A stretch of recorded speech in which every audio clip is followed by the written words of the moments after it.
The Sabbat pack, led by Alexander Ross and Calomé, has been on the trail of their former cardinal and Alexander's sire, Annabelle, for some time now, trying to get a little piece of vengeance for what she has done. Meanwhile, Alexander's childer, Miriam, has been dealing with issues of her own, perhaps a bit of sense of abandonment, a bit of anger at basically being left behind by her sire, and trying to adapt to this new life.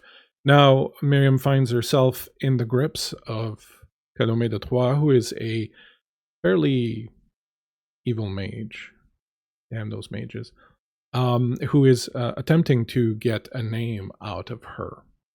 Meanwhile, the pack has been hunting Annabelle down. They've hooked up with some old friends from Quebec City, including a Tremere anti-tribu elder named Mosaic, and a few other people, and have made their way up north to a small cottage area where they expect to find Annabelle. However, when we last left, Miriam was being, well, shall we say, not tortured, but certainly propositioned by Calomé, who was attempting to use honey to get what she wants out of Miriam, and showing her the effects of not playing ball. And meanwhile, the rest of the pack arrived and saw our Miriam in somewhat of a distressing situation, floating up above the ground, alone in this abandoned camp, and then started realizing that they were being encircled, that there were other beings, people, creatures, we don't know yet, crawling through the woods towards them, and this ring of shadowy enemies was closing up on them. And that's where we left off.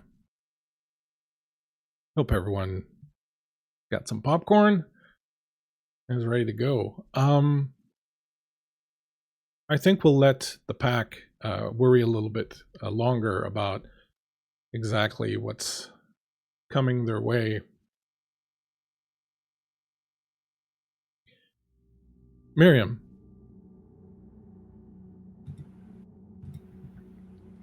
Yeah.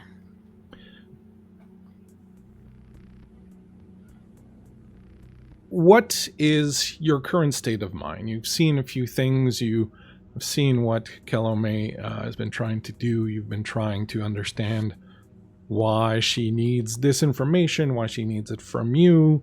Things aren't very clear. You've seen a very desolate sort of post-apocalyptic landscape surrounding you. There's tons of different things that have been going on. What exactly is your state of mind at this particular point? So many different parts of Miriam are at war with herself. There's the side which is in her undeath. Miriam has been loyal to so many people. Loyalty is still so important to her.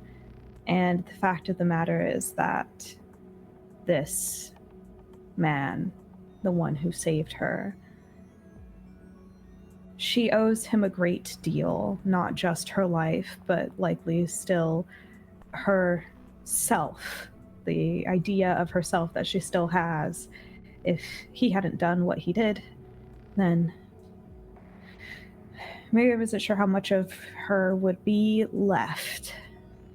But there's that incessant selfish nagging in the back of her mind about what this woman could give her. She acts like she can do anything if she just has this name. She could bring Lauren back. She could unmake me. put me back to where I was, what I was before, so that Lauren wouldn't be afraid of me. But something feels off. It feels too good to be true. It all feels like a trick. And there is much benefit that comes from this world having consequences. And there's this other question in my mind, which is that if the man who saved her really has a part of her lover's soul inside of him, why would she ever want to hurt him?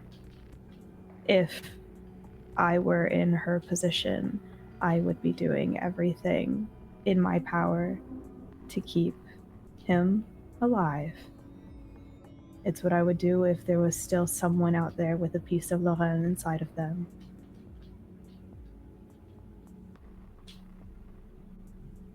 Come back, Miriam. Are you okay? Do you need water or do you need to take a minute? Miriam, are you right? You drifted off there for a second. The soothing voice of your therapist, Dr. Muir, pulls you from your reverie. You adjust yourself on his yellow couch as he leans forward, concern etched on his face. I'm sorry I lost you there for a moment. Miriam, you were saying something about having been turned into a vampire. I want to pursue that line of thinking for a little bit, Miriam. You mentioned that you did tell your wife, Lauren, about these strange notions you've been having, these strange, let's call them for now, lack of a better word, daydreams about being a vampire. And you said that she didn't react very well to that, and it's been causing some difficulties in the couple. Could you speak to that a little bit more?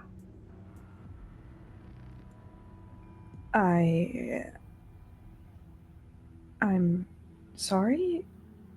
I'm confused. We can go back to the beginning, Miriam. These fantasies, these waking fantasies you've been having about being a vampire, they're interfering with your daily life, right? Yes? I'm not crazy.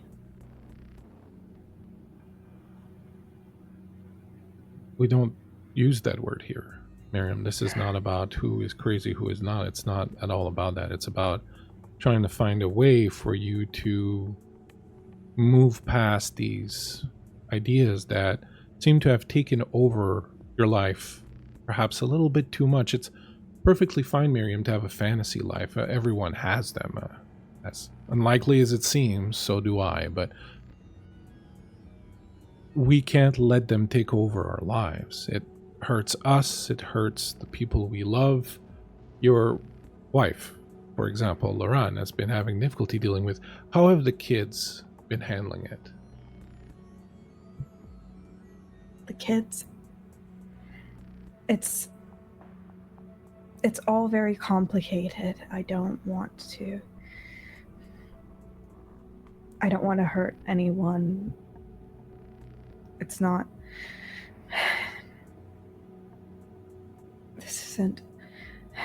Something isn't right here. I'm sorry, could I get that water? Yes, absolutely. Allow me to do so. And he goes over to his desk. He's like, perhaps I might call Dr. Shaw also. She might have some insights on what's going on. He's pours you some water, and after he's finished, he brings you a glass, and then he goes back to his desk and he pushes on a button. And he's like, Dr. Shaw, it's Dr. Muir. Would you mind joining us here for a moment, please? And he comes back and he sits down, and Is the water okay? I keep it room temperature. That's how I like it. But I could probably get you some colder bottled water if you would like. No, this is fine. Water is water. There's a knock at the door, and your other doctor, Dr. Ailey Shaw, comes in. Hello, Miriam. Dr. Muir? Dr. Shaw? Well, what's happening? Is everything all right? Are you doing okay, Miriam? You seem a little bit lost. Have you been sleeping okay? No, I don't think I have. I'm just very confused. Well, let's see if we can help you with that a little bit. And actually says that you hear a phone ringing, and you notice that next to you on the table is this yellow phone, and it's ringing, and both doctors look at it. It's probably for you, Miriam.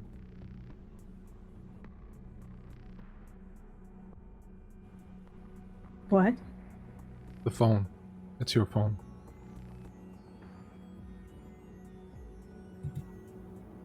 Why would it be my phone? You brought it here. It's your phone. Why would I do that? So you could take calls. You might want to answer it.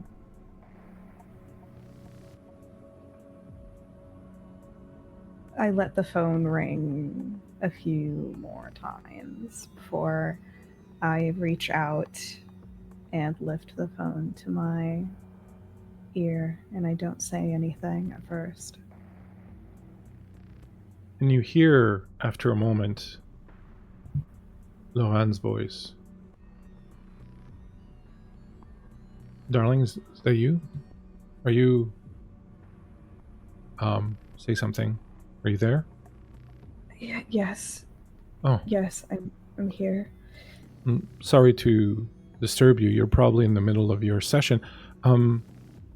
Listen, I can't wait any longer. Katie has to go to skating practice. I'm going to leave Josh here alone. I mean, I know we've talked about this and it's not ideal, but he's 13 now. He can occupy himself for the 30 minutes it's going to take me to drive Katie to skating practice. But if your meeting finishes early, if you want to come home and just to make sure that there's someone here and soon enough, that would be great. Yeah, I might be a little while longer. Did you leave? Is there anything in the freezer that he can just put in the oven? Yeah, absolutely. I think there's some leftover meatloaf. I'll see to that. Don't worry. Focus on you. All right. Focus on your session. I hope it's going well. Is the new doctor working out okay? Oh, I probably shouldn't be taking up your time. You're probably right in the middle of talking to him. I'm sorry. Look. Are you okay? Yeah, it's just really good to hear your voice. Of course. I love you. I love you. Oh, Renard called. The line goes dead. Is everything okay, Miriam? Says Dr. Shaw. Yes. Thank you for your time today. I'm sorry. I must have just not slept well. I should be getting home soon. My son. Of course. Before you go, can we get the name? What name? We were talking about the name. The creature who haunts your nightmares was convinced you that you were a vampire. Said you would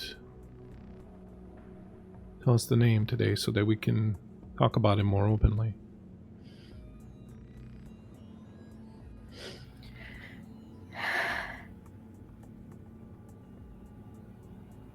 If I tell you the name, can I go? Oh, yes, of course. This isn't a prison. It's just a clinic. Of course. The name, it's Alexander.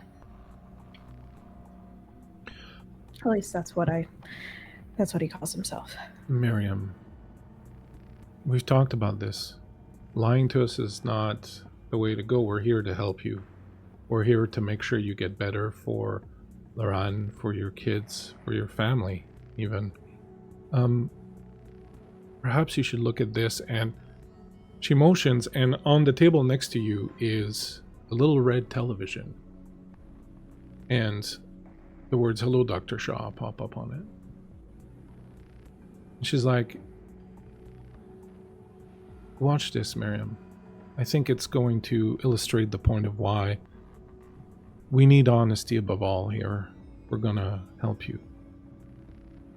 And you see an image flicker to life, an old image, and it's seen from up high, almost kind of like an image taken from maybe a drone or something like that. And it takes you a minute to recognize it, but you do eventually.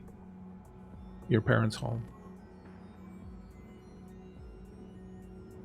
And as you watch, the drone descends a little lower, and you see a postal office vehicle pull up, and postal worker comes out and goes in the back and gets a couple of parcels and starts to walk towards the front door.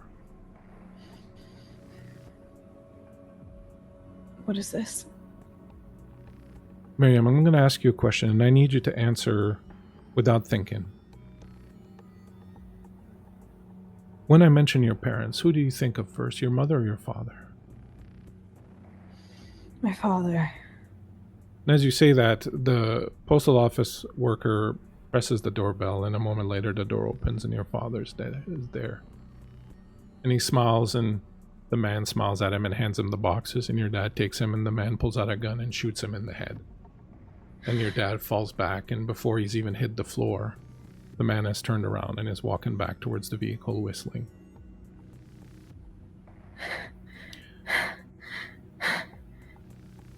Would you like some more water, Miriam? What is this? What did you do? What have you done? We need honesty, Miriam, if we're going to help you. I'm not lying. You asked me who convinced me that I'm a vampire, that I'm a monster. It was him. It was Alexander. You know that's not the name we want. You know that's not the I one don't we're know. referring to. I don't know you. I don't know what you want. I don't know what I'm doing here. Look at the television again. No. Miriam, look at the television again, or it's going to get worse.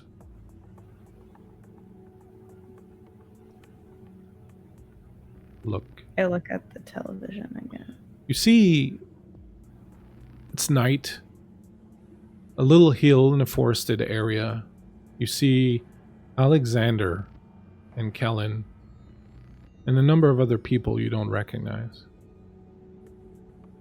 You see gunfire.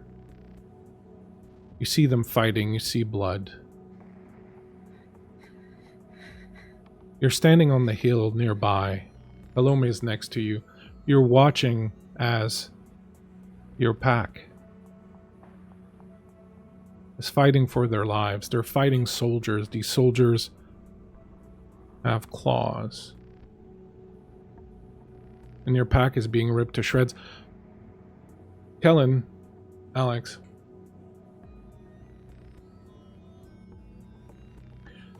You're standing on the hill. You're watching now, and you're seeing Miriam, as I was saying last time, levitating a few feet off the ground, spinning around slowly in this abandoned old little cottage village. And then you hear branches crack and you feel people moving around you. Your pack turns around, starts to scan the area. What would you like to do?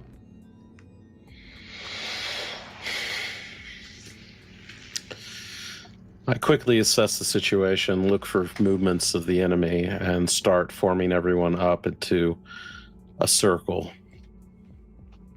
A classic defensive position. Back to back. Definitely.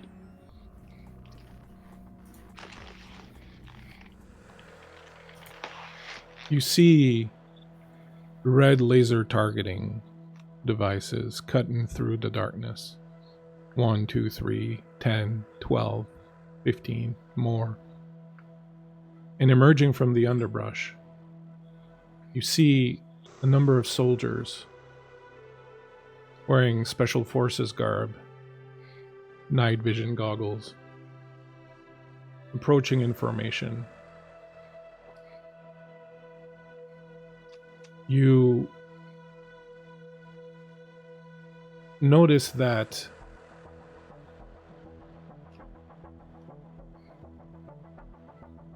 they are incredibly silent.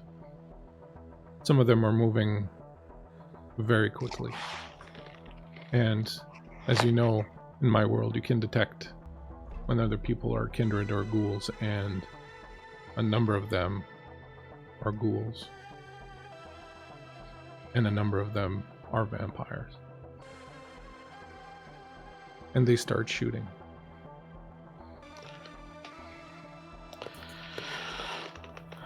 I give the signal to charge and move forward myself. If possible, storyteller, before they open fire, I would like to activate fleetness. Absolutely. I will give you guys an action before this all begins. I am activating toughness. Toughness is good. Can't shoot me if you can't hit me. The rest of your pack is not at all as well trained as you, and some of them start screaming and throw themselves at these soldiers. Some of them try to get behind you and go for cover. There's this wide variety of responses from everyone around you. I'm going to say that no one is surprised. No one currently is in close combat. They will open up first then as ranged combatants. As soon as the GM finds his dice. I do have one thing I'd like to do at range. Yeah, absolutely. I would like to use Mesmerize and tell them to kill their friend. Okay. That'll do it.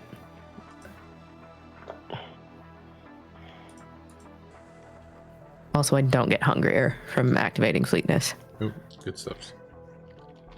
Not that it matters, because I'll just eat somebody. Go ahead and make your roll, Matt. Is it a roll, by the way? It is a roll.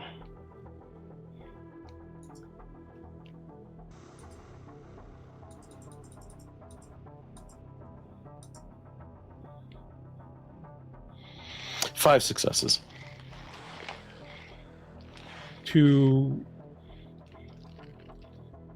your surprise and perhaps consternation, you realize that it has no effect. As they get closer, you realize they're all wearing strange visors with helmets that cover their head and their ears.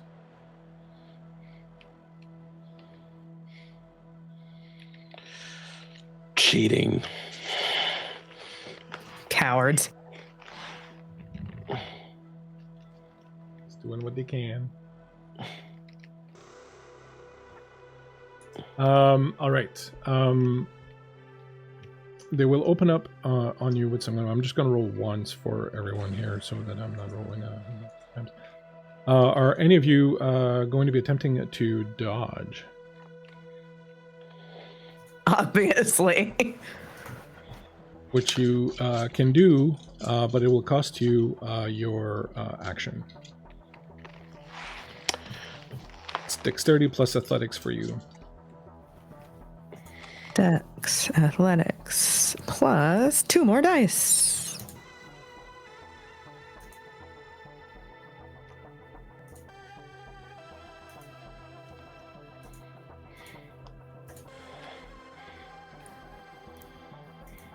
That's going to be 5 successes. unfortunately, you get stitched up. Do you want to use a night move?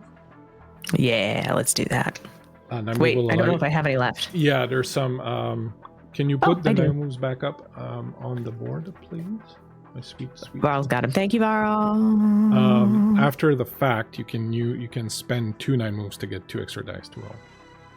Oh, I've got 2 extra dice from my fleetness.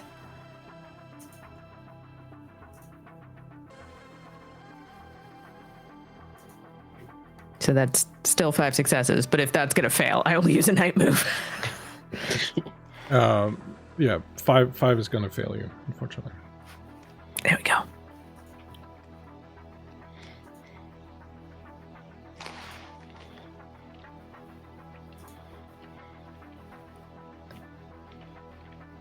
Yeah. This is great. We're having a great time, kids. Listen, all I know how to do is run really, really fast and hit really, really hard. That's all I got. So both of you and a number of the others will get hit. You realize that you're not taking damage. They seem to be shooting some kind of dart type gun or flechette type gun that stitch you up. However, as you, I'm going to ask you to make me a stamina plus blood potency roll. Quick question, storyteller. Yes. I have shatter. What happens when these things hit me? Because they technically take their health levels and damage. They 100% shatter as they hit you, and you find that you are covered in something that smells a little bit like blood, a kind of very thick, viscous liquid that's got a little bit of black red in it, and it smells a little bit like blood, but it also smells very chemically. But it does shatter. It doesn't do anything to you then. Calomé, what did you get? 2 successes. You feel as if the strength of your blood is starting to wane a little bit. What this means is that you are now rolling rouse checks at disadvantage. If you roll and fail, then you fail. If you roll and succeed, you roll again, and you take whatever comes up on that second roll. Having opened up on everyone, they drop their guns. Many of them pop claws. Others are drawing knives and hatchets and things of that nature, and they move in for close combat. Go ahead and do your actions if you would like. I'm assuming you would like. Yeah. I'm going to activate Daunt as a free action. That means they have to roll to even attack me. Excellent. What's the I'm roll? going to draw. The roll is Resolve plus Composure against a difficulty of 2. Okay. Okay. That is a free action, so I'm going to draw my knife and slit someone's throat. Excellent.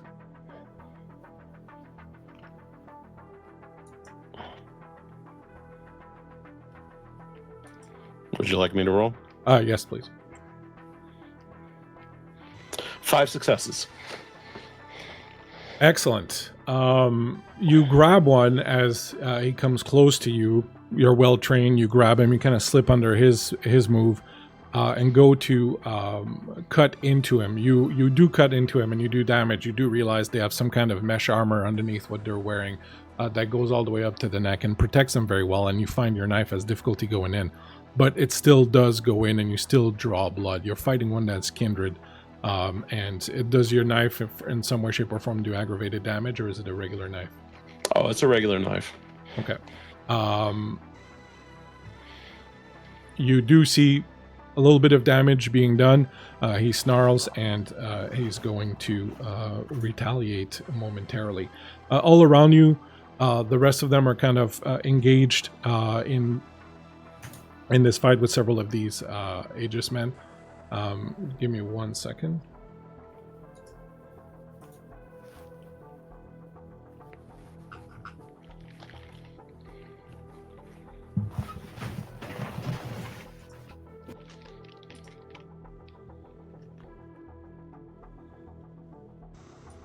Kellen, did you have an action?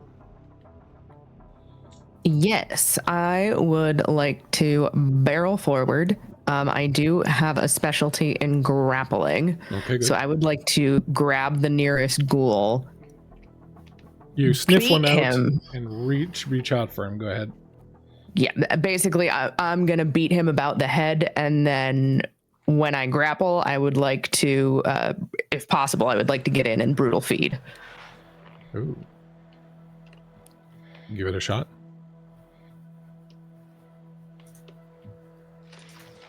That is 6 successes. Excellent. You do manage to grab one. He's kind of weaker than you, and as you move in, he's having difficulty defending himself. You pull his neck aside. You see that mesh armor that's covering his entire neck, and you bite down on it. I'm going to ask you to make a strength check for me. Mm-hmm. Just straight strength? Yeah, you got brutal feeding, you said? Brutal feed, yeah. Okay. You can add. You can go ahead and add 2 dice to that roll.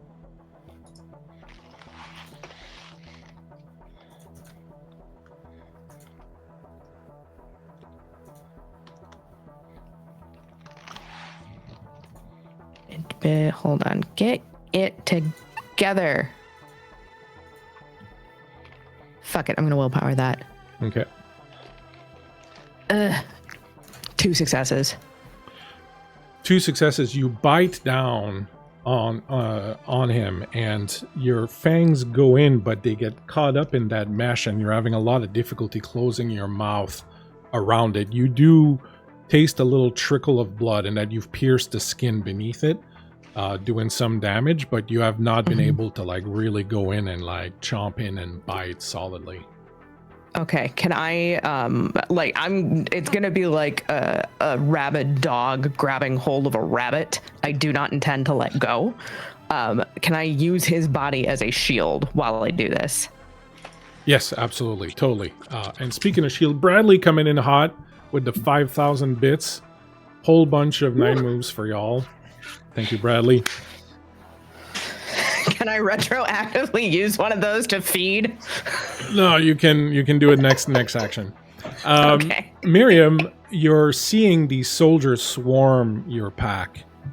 The fight seems to be fairly even at first. They fired off a volley, and then it got into melee. And Calomé is standing next to you watching this kind of impassively.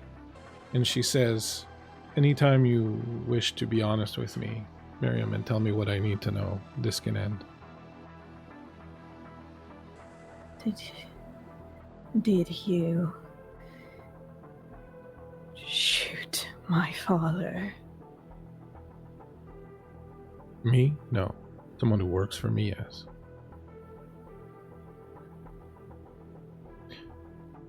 Pay attention, it's about to get interesting. And as you turn and look back towards the field, you see that a number of the soldiers are growing. Their clothes are splitting, their armor is splitting up. There's these long, ungainly arms at first that gain muscle mass and fur. They have snouts that grow out of their face mask. You see that they are these tall, pustulant-looking werewolf creatures now, a number of them. Back to the pack. You're engaged with these guys that are fighting you. You've done your actions. We will go back now. It will be opposed rolls as the rest of them. So you, Alexander, you've got one that you're fighting with. He's kindred.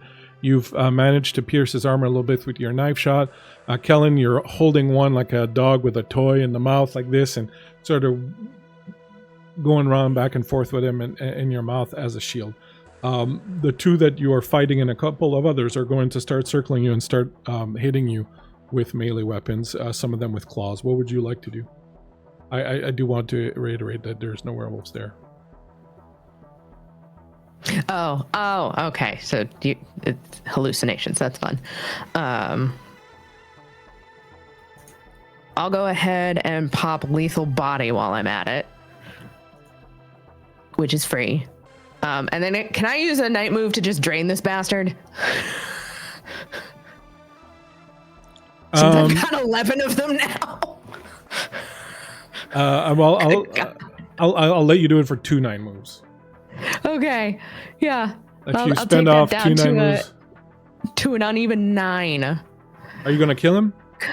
Yes. Okay. If you kill him, you can go down. But this is the downside to that. While you're doing it, it takes a while to do that. So while you're doing that, you're going to be defenseless. Well, if I'm still brutal feeding,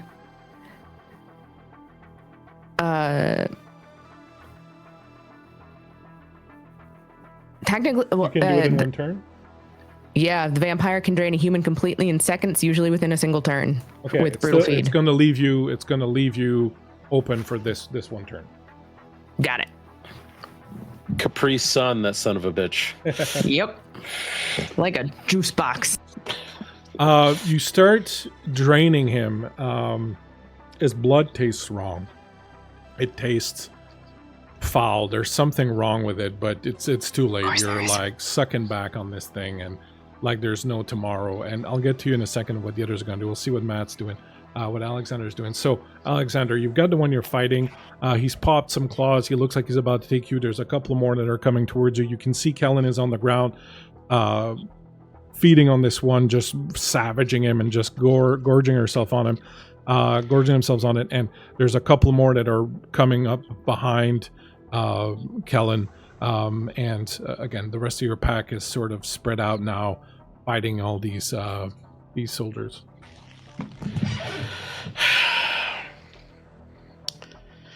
Can I knock this guy's fucking visor off?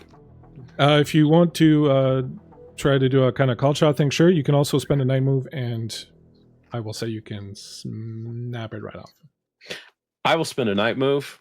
I will slap that dumb thing right off of his face.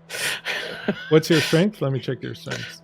3. All right. Go ahead and give me a strength and athletics on it, and as long as you succeed that, you will be fine. You've got like a bajillion night moves right now, dude. Yeah. 3 successes. Excellent. More than good enough. You reach out and slap the side of his head, and the helmet kind of goes pulling off.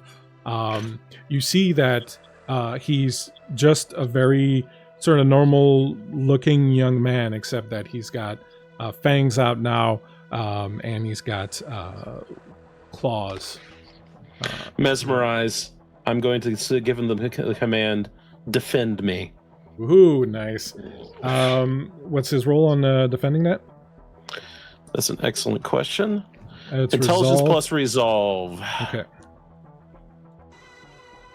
Versus my manipulation plus dominate. Excellent. Get him.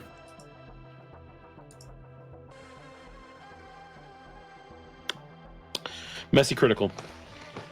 So with a night move, you can spend a night move and avoid a messy critical, or you can YOLO it and take the messy critical. I will take a messy critical. This sounds like a messy critical moment.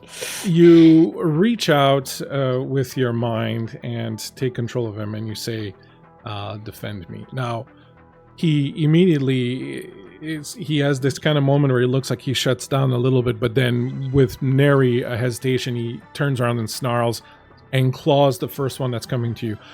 You're going to find out in a few moments what the messy part of your critical was. But sounds good. Firmly under your control. He turns around and he starts going at his pals. At first, they're not too sure what's going on. You picked a good one. He's got claws. He's got fangs out, and he's digging through them. And he's kind of giving you a break there because the two that were charging for you have kind of now become occupied with him. So you kind of have like it's clear a few feet around you now. You kind of have a moment to sort of look around. I look around and I look for Kellen because Valdery. You look over. Kellen is on all fours, drinking this guy. Two of them are coming up behind Kellen, and they're going to take some free shots because Kellen is quite otherwise engaged. I will, however, let you do a stamina roll, Kellen, to resist some of the damage, but you're not going to be able to dodge, obviously.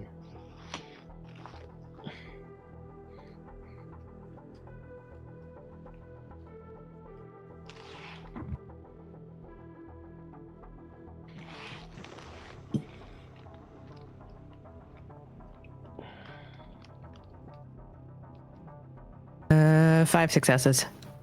5 successes, that's pretty good. So the first attack, you're going to take 1 damage only. And roll again for the second attack.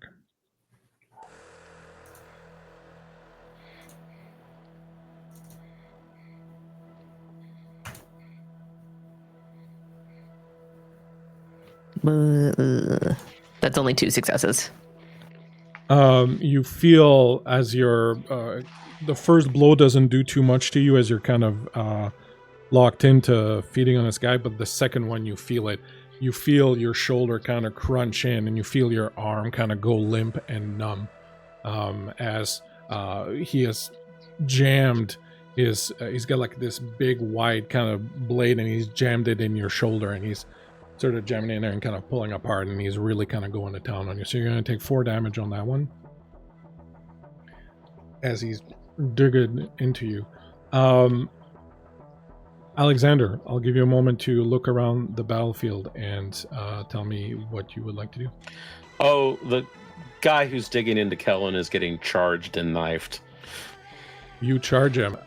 Miriam, you watch as Kellen goes down to these werewolf creatures, bent over them, claws out. You see blood, hair flying in the sky. You hear Kellen scream. You watch as Alexander himself pulls a knife from his belt and charges one of the ones that Kellen is fighting. And this creature barely notices that he's there and just turns around and claws him in the face. Calomé says, "It was very beautiful here once. The mountains are incredible here in the winter. You can see this incredible light bouncing off of the snow at a very particular moment in the afternoon. There's these myriads of colors that just cascade down this valley. I remember when we built this place. I used to just come here and let it take my breath away." Stop it. Stop. Stop. Stop. You. If I tell you, There's no more stop. if. There's just you telling me, Miriam. But if I tell you, you'll stop. You bring my father back. That's a big ask, Miriam. I mean, in some ways, your father's right there in front of you right now, being torn to shreds by a black spiral dancer. But he's your father now, isn't he? He's the one whose blood runs through your veins.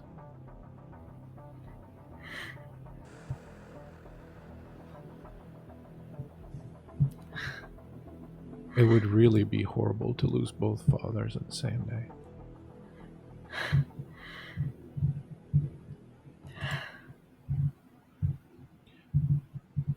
Tell me the name that I want.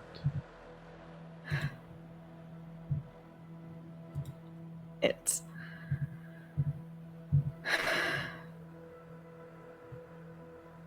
Reynard.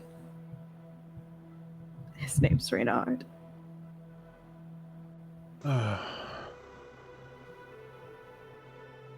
Thank you, Miriam. You've done a wonderful thing.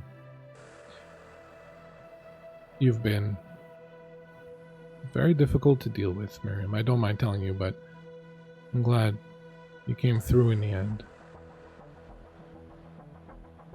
Let's go back down there. We'll wait for your friends there. There are a few other things I should tell you before they come and find you. Are you gonna come with me, or do I have to remove your knees?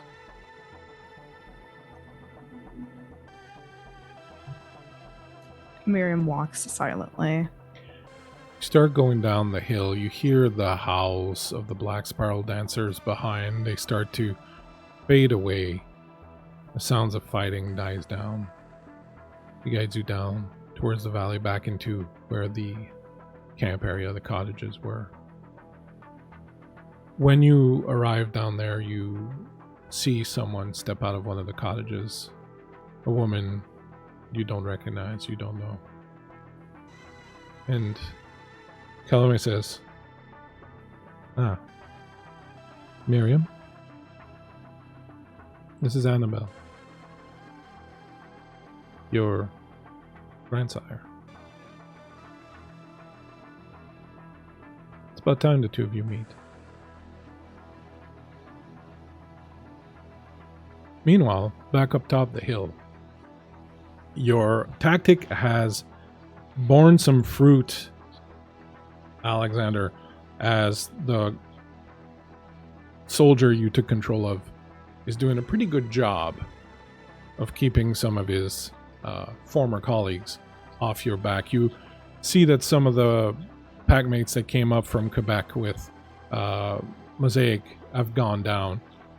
The other soldiers are kind of moving around, but it seems to be pretty equal right now as far as the fight's going.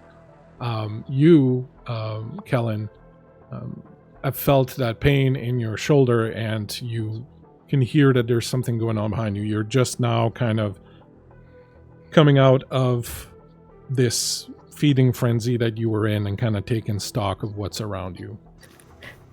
Does the blood do anything? Yeah, the blood does. So you will heal up. You can heal up since you killed him. You can heal up all the way to. You can take off all your hunger. Lovely. You do have a number of wounds, so if you want to heal, then you have to do that.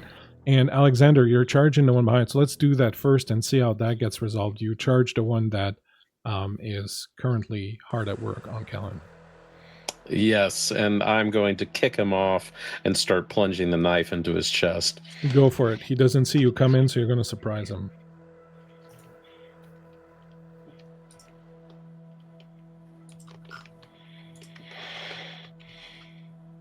Five successes. The dice are liking me tonight. You manage to surprise him. You kick him with the 5 successes. You don't punt him or anything, but you kick him, and his knee buckles, and he kind of falls to the side, and his hand lets go of the knife, and you can see it's this large kind of Bowie knife that's jammed all the way into Kellen's shoulder, and you can see that Kellen's arm is kind of useless, hanging down on the side. But the soldier has kind of fallen on the ground, and he turns around and looks at you and immediately pops right back up, and is going to come at you, and his partner is also turning towards you.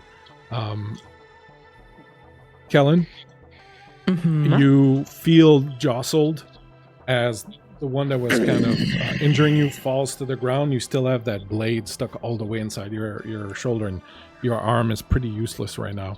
What would you like to do? Cool. I'm going to roll a couple of rouse checks to try and heal a wee bit. Remember, they're at disadvantage. Yep. That is 2 failures and 1 success. How many? So you rolled a failure on the first one? Yep, failure, and then a success and success. Okay, excellent. So you will be able to heal a number of wounds equal to your blood potency, but you do take 2 hunger from the 2 failed. You're immediately hungry again. Your beast is like, "What are you doing? Just got done." I'm not gonna fight if I'm dead, fucker. Your wounds start to close. I'd like to pop the blade out of my shoulder. Go ahead and Please. give me a strength and athletics on that. I can do that. I'm actually quite good at that, or at least I should be. I reckon. Sometimes. Once in a while. Jesus Christ. That's 7 with a crit. You just reach out, and that thing slides out like butter, and it falls right in your hand, and it feels pretty comfortable. The wound is still there and is still bothering you, but your arm is functional now that the blade has been removed. The blade doesn't seem like anything special. It doesn't seem like it's got any sort of special power. It's just a very big ass knife. Cool. Can I turn to the one that attacked me is being taken care of by Alexander? Mm-hmm. I would like to turn to his buddy and rock his shit, in fact. All right. That will be on your next turn because you've done a few things. Yes. The one that is fighting you, Alexander, is going to try to come at you live. You can defend yourself. Can I attempt an intimidation roll? Oh, absolutely, please. He is wearing a helmet.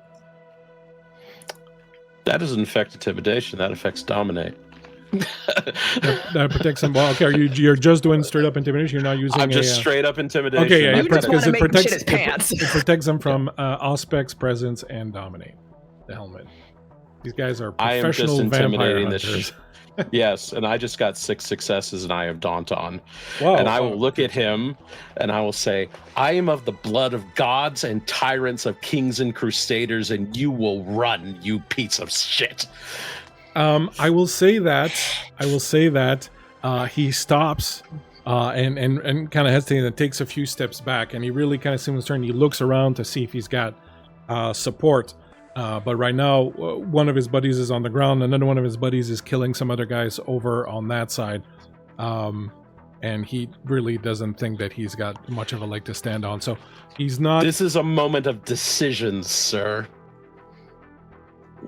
He seems to be hesitating. He doesn't look like he's going to turn and run, but he's definitely lost his action. Kellen, you see this, and if you want, you can take a free shot on him as you see that your pack leader has, for all intents and purposes, stunned him. Without question. How big is this new blade? Pretty big. Like, I'm gonna tell you. If it's a Bowie knife, it's like this big long. I would say it's it's got heavy melee going for it, so it's a +3 damage value. Okay, so what I'm going to do is I'm going to take the new Bowie knife and I'm going to take my machete. I would like to pull a Anakin Skywalker, cross the blades, and take his head off. Okay, do you want to roll for that? Do you want to spend some of your hard-earned, well, not hard-earned at all, you were just giving them, but hard-earned night moves? I'll spend a night move for that, sure. I've got 9 of them. It's going to cost you 2 night moves, but you won't have to make a roll. That's fine. All right. I've still got 7 freaking night moves. You see, the two of you have done this before. Someone charges in, Alexander stands up, gives him the fucking death glare, freezes, you come up behind him. This is practice. This is, something you've done over and over, and you just come up behind him and you scissor your blades. And it's very tough. That mesh armor they got is incredibly rough, but at this point, you're so pumped with everything that's going on, you cut right through it, and his head goes lopping off, rolls down. Blood spurts everywhere. Kindred blood just spilling everywhere. Well done, Kellen. Well done. Thank you, sir. As you say that, Kellen, let me roll.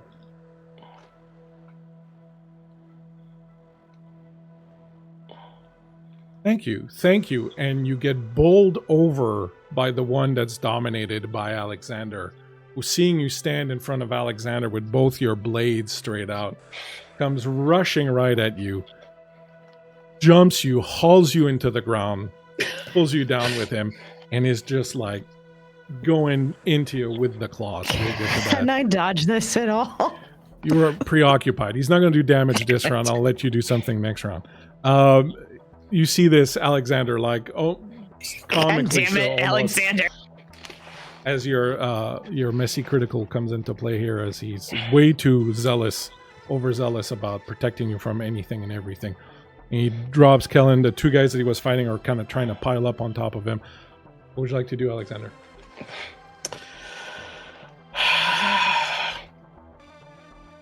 And he was such a good little minion. I'm going to spend a night move to throw my knife and pin him to the ground. Your knife big enough for that? It's a Bowie knife. There you go. Yeah. You spend your night move. You flick the thing. It goes into him. It doesn't do a ton of damage, but it does kind of pin him down. I'll say this. Give me a... Just for funsies. Funsies, rule of funsies. Rule of funsies. Give me... It's my favorite kind of rule. Absolutely. Give me... I'll have you give me a dexterity, oddly enough, plus melee roll. The just for funsies roll. Yeah, just to see if it pins into Kellen or not. 2 successes. Yeah, you're good. As long as you had 1.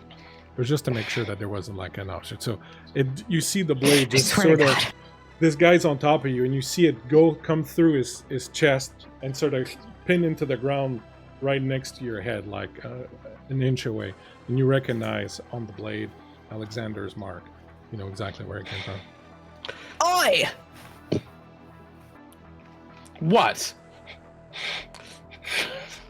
Opposed roll here, Kellen, as he's going to try to gore you with his claws, and you can try to get out of this somehow. What do you want? What do you want? Well, tell me what Wait, you're doing. Fuck. This guy's on top of you, but now he's kind of pinned to the ground. So I'm going to give him some penalties for fighting you, because one of his arms is kind of out of the action. But Can I just reach up and snap his neck? I mean, he's a vampire. It's probably not going to kill him, but you can. It'll be real hard for him to zero in if his head is the wrong way around. Strength plus brawl. Maybe he's got a mini camera mounted on the back. You don't know. Strength plus brawl. That's 5 with a crit. Oof. Excellent. He's kind of been just kind of trying to dig at you. He's been missing, hitting the ground, and just scraping you a little bit. And you reach up and you grab his head and you twist. Now, you don't have enough successes to do a lot to him because he had a lot of successes also. But you do feel kind of a snap, and you do kind of manage to sort of roll him off and pull him off you, but he's kind of stuck to the ground because of the blade. So he get this kind of weird half rolled over, half pinned kind of thing. And yeah, and he's just kind of fun. You manage to sort of slip out from underneath him. Fucker. Alex, what do you do? I walk up, pull my blade out, and cut his head off. Give me strength plus melee. This I'm good at. 4 successes. 4 successes. You reach down, put your foot on him, pull the blade out, sink the blade into his neck, push it down. The head pops off. And all of a sudden, there's silence around all of you. Bit of weeping and moaning, perhaps, and then a wet, gurgling sound.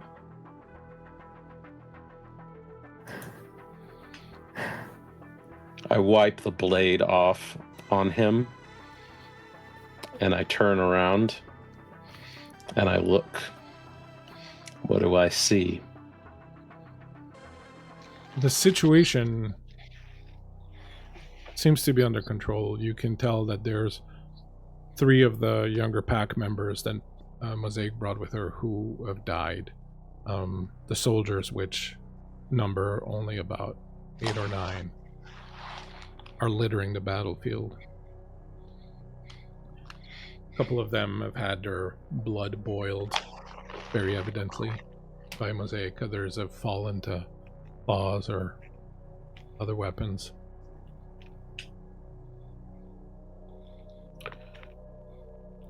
The day is ours, apparently. Pardon the phrase. I sheath my knife. You do notice they have badges on their armor that reads Aegis, which you remember from the ambush. When you were ambushed by Aegis, Motherfuckers. they were not vampires, they were not ghouls.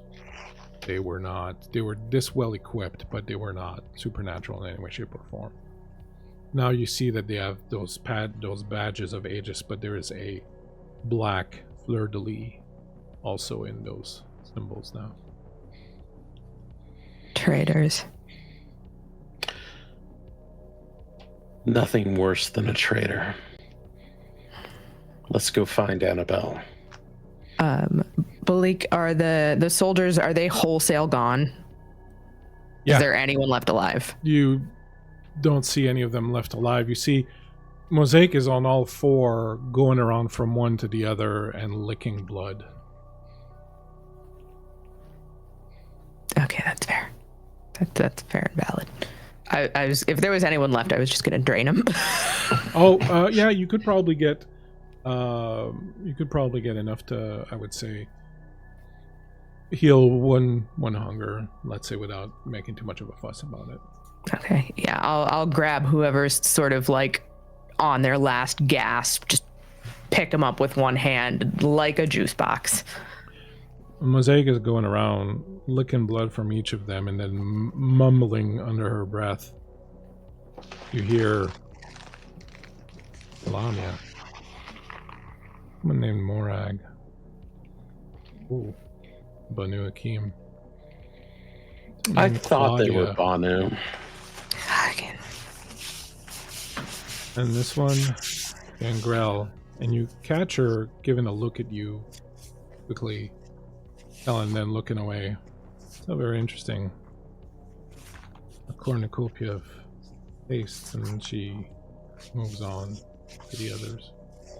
What about the Gangrel? Oh. Well, the blood that made that one came from someone we know. Knew. Sabbat?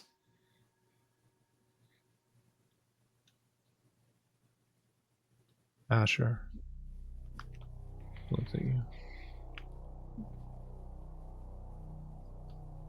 That's not possible. I watched him burn.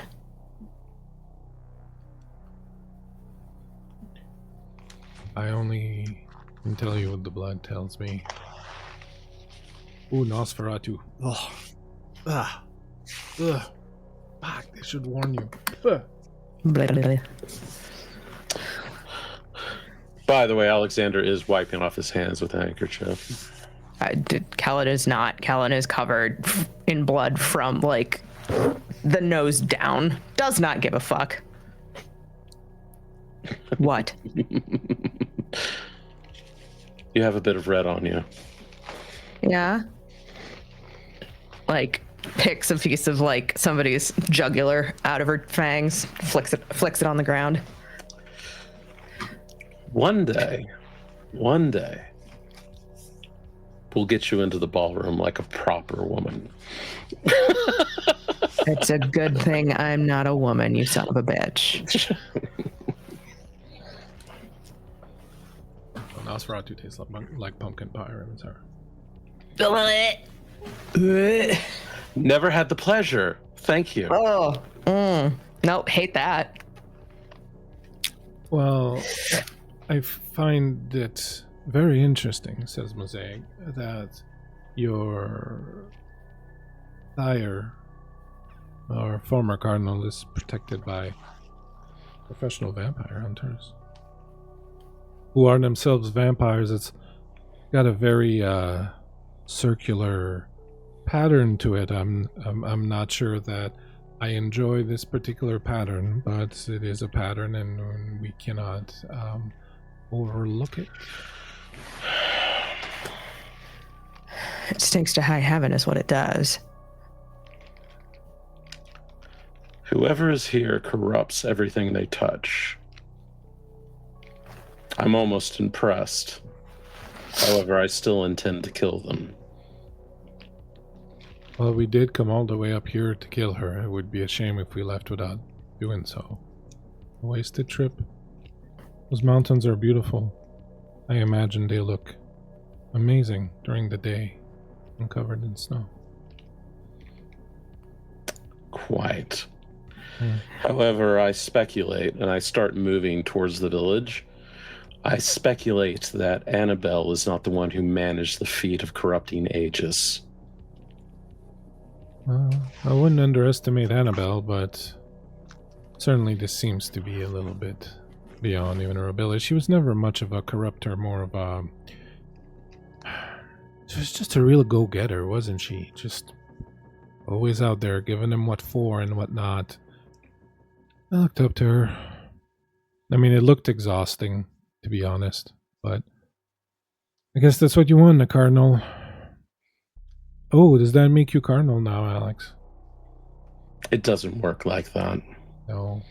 It should. I feel like it would be very apropos to have this kind of lineage thing attached to the title. We earn what we have. We are not given it. Well, let's go down there and earn some more. Kellen, you still Yeah. want her? Why not? It took an hour and 15 minutes to drive up here. I'd really hate for it to be for nothing. Storyteller,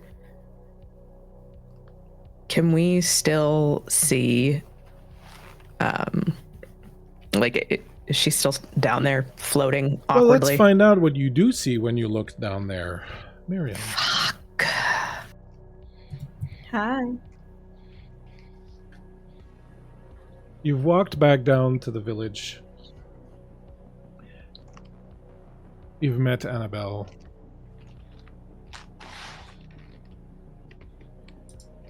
She walks up to you. She looks you up and down and she says, I assume that you were a spur of the moment decision by Alexander.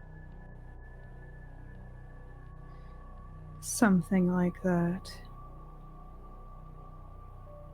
I don't imagine that he would have chosen you otherwise. You seem a little frail. Are you all right? You look like you've been crying.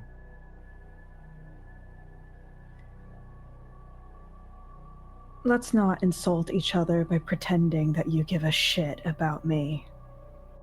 I have no reason to hate you. You're my favorite child's child.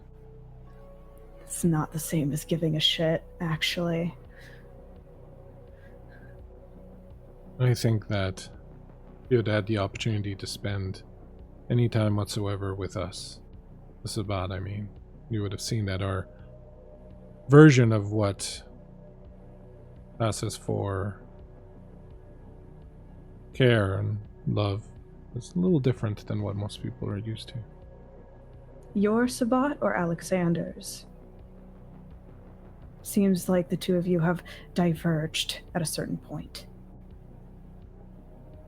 Alexander and I diverged a long time ago.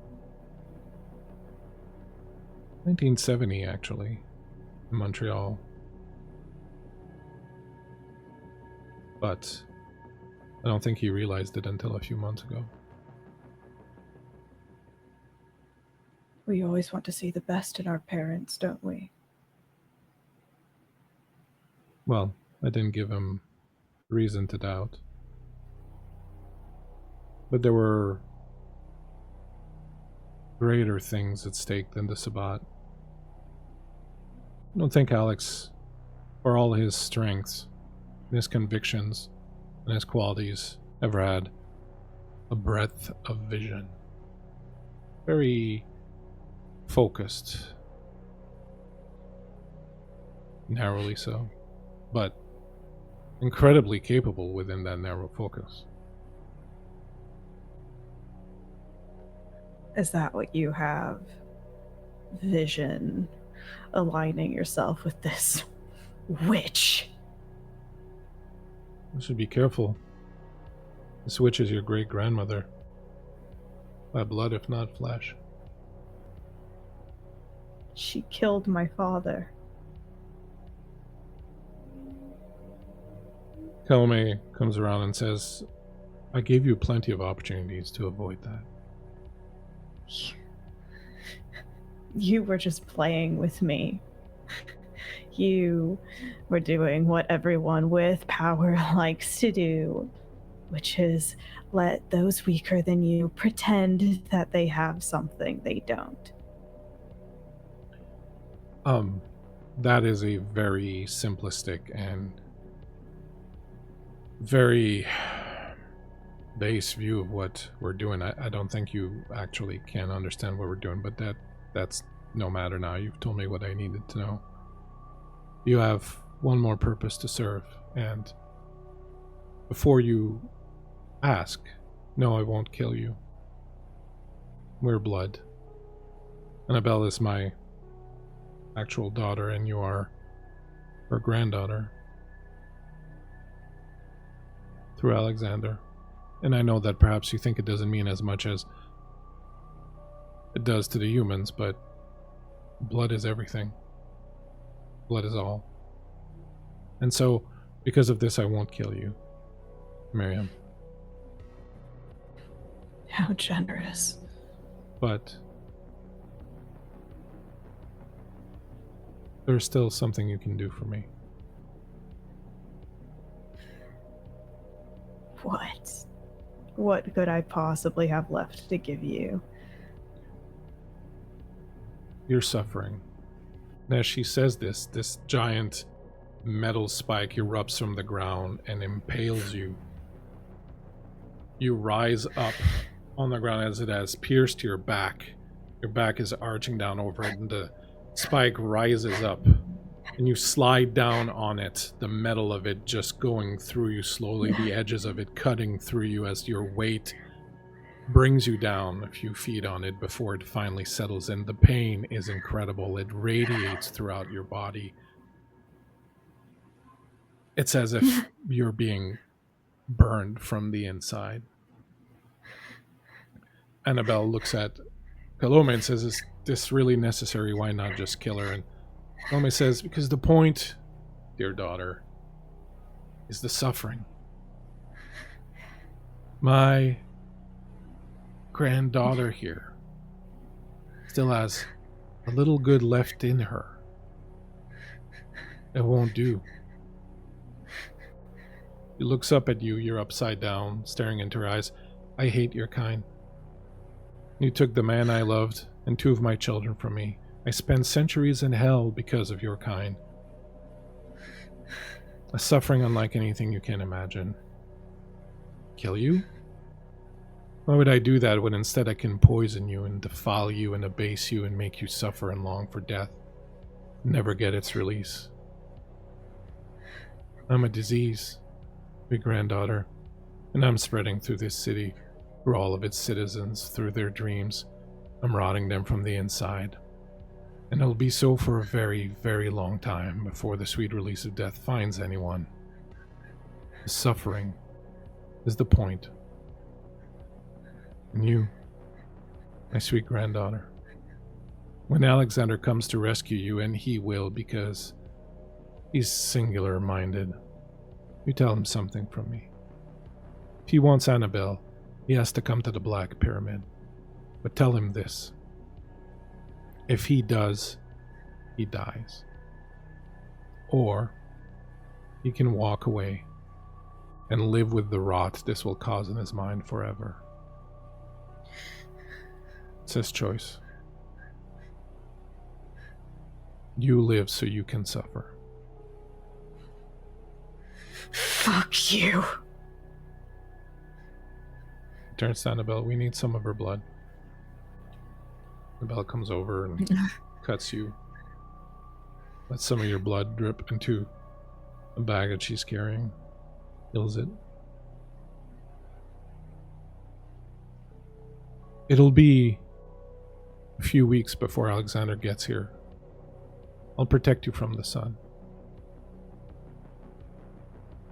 But while you're hanging there, pay close attention to the suffering. It's really all you have left, Miriam. I hate you. I hate you. I know. And that's okay. She kisses your forehead. We're family. It happens. She turns and she walks away, and Annabelle looks at you.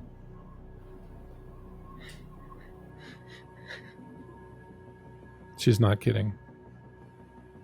And tell Alexander if he comes. He may kill me, but he will die. Tell him to walk away. It is better to live with cowardice than to endure whatever Calomé is going to do to him. Rot in hell, you fucking traitor. At least we've brought you and Alexander closer. Think of it that way.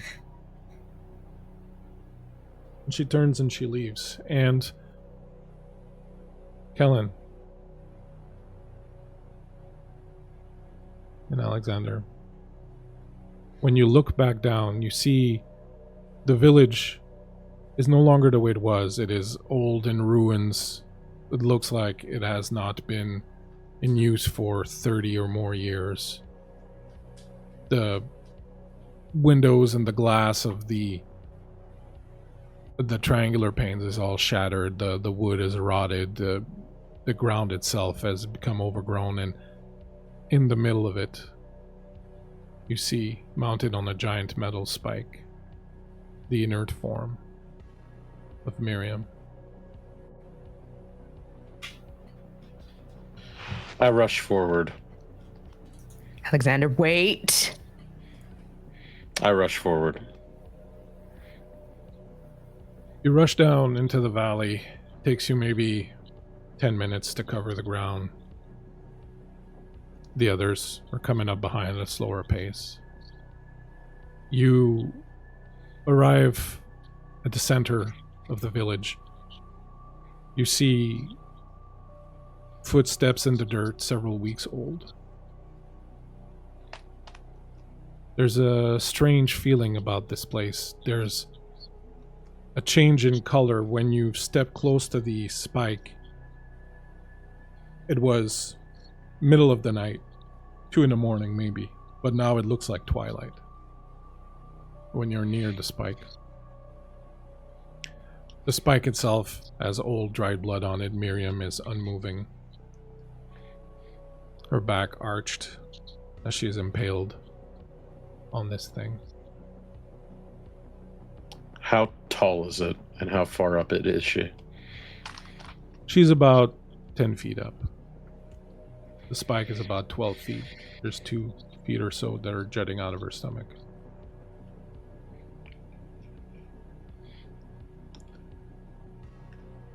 Kellen, help me up. Fucking hells. Yeah, I'll full on like brace, basket my hands, and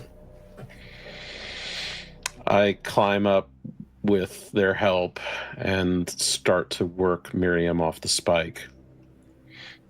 She's completely unresponsive. You pull her up, you can see that there's no fresh blood that's coming out of her as you, with a little bit of effort, slide her off the spike. The others have arrived and are hanging around in a circle around the spike. Does anyone have any blood bags? Does anyone have anything? Just what's inside of me. I take my knife, I slit my wrist, and I put it to Miriam's throat. Miriam.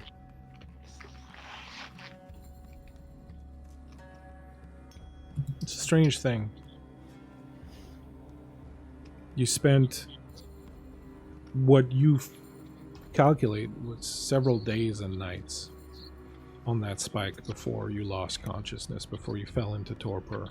Your blood leaking slowly, little bit by little bit, always in that same twilight. The sun never rising, the moon never rising, just this strange darkness. Your mind wandered a bit at first and thought about various things, but in the end, in the last few hours before torpor took you, there was one thought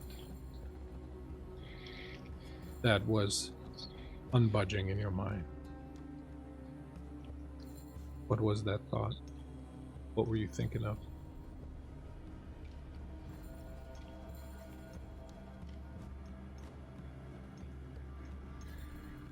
I was thinking of how I should have stayed in that goddamn darkness. That would have been better.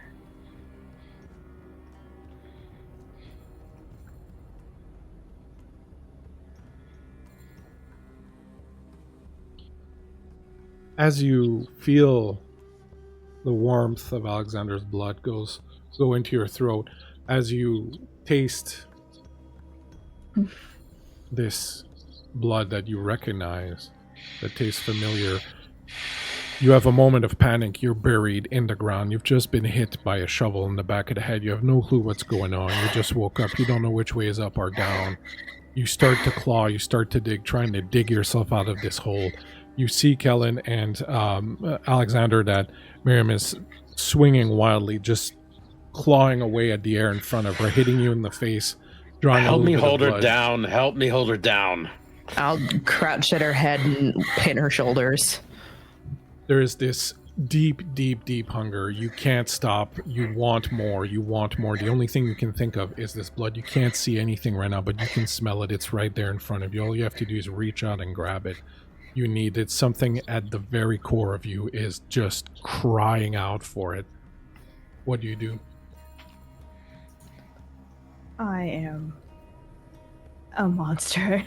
So I do what a monster does, and I take and take and take. Go ahead and give me a strength plus brawl roll. Alexander, are you going to attempt to dodge or to fight back? What are you doing? I'm letting her latch onto my wrist. Don't need a roll then, Miriam. You flail about, going by scent alone for this blood, and then you find it and your hands wrap around something and you pull it to your mouth and you start to drink and you start to drink. You realize she's probably not going to stop. Go ahead, please. I was going to say, storyteller, if it gets to the point where I can sense that this is getting dangerous, I would like to use my full strength to rip her away. I'm going to say before you can roll that, but go ahead, Miriam, in the meanwhile. And you're going to make a strength plus resolve test for me. What's your blood potency, Alexander? Oh, 2. Jesus, Mary, mother of fuck. Resolve. Where are you? Oh, that's- Oh, this is bad. Oh, this is bad. I know what that roll She means. has to get through all my health levels first, and Yeah, I for know sure, what that for roll sure. means. I'm just trying to see, what her resolve to do Okay, is. that is only one success. Okay. Kellen, make your roll. Can I use my grappling speciality for this? Yes.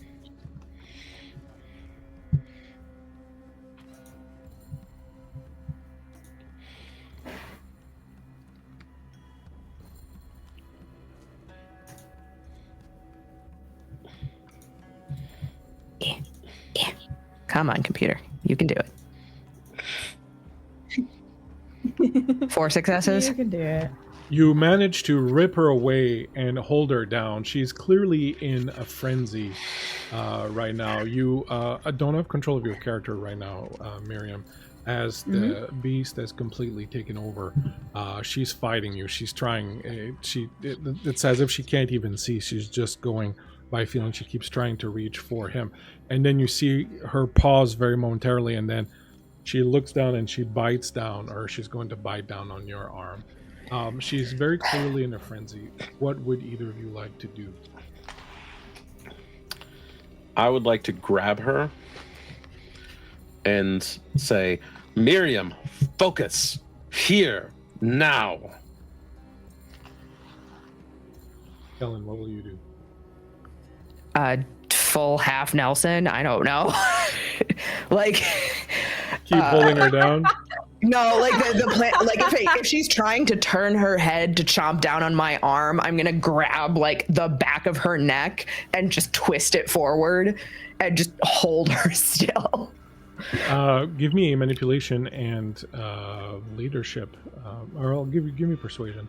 Give me your manipulation and persuasion, Alexander.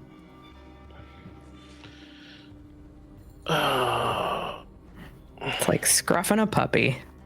Yeah. A rabid puppy.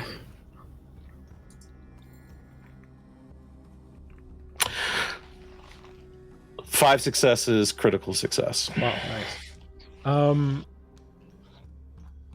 I am going to give you, Miriam, a chance to resist the frenzy right now.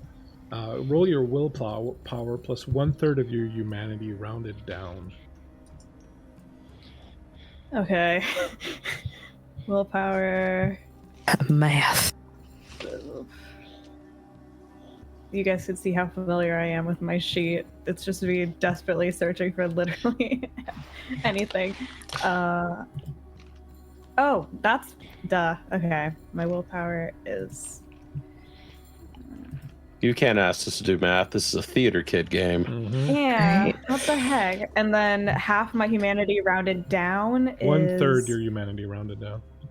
1/3 of my humanity rounded down is See, now you're giving us fractions, Bleak. Are you fucking kidding me, my Man, guy? fucking right, renegade,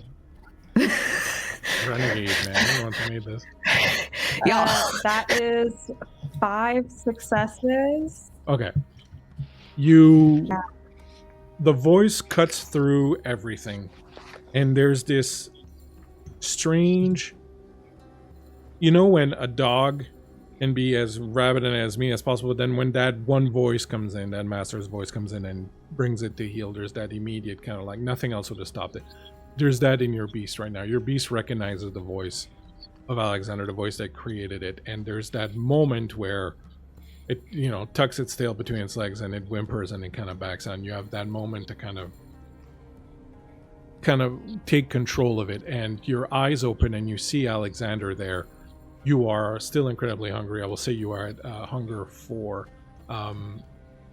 You're on that verge still. You really, really need blood, but you are in control of yourself right now. Alexander, you will have lost the equivalent of 1 hunger to her. Miriam.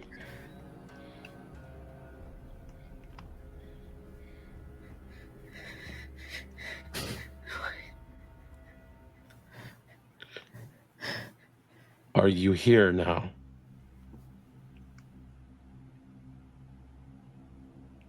Are you real? Yes. I'm here and I'm real.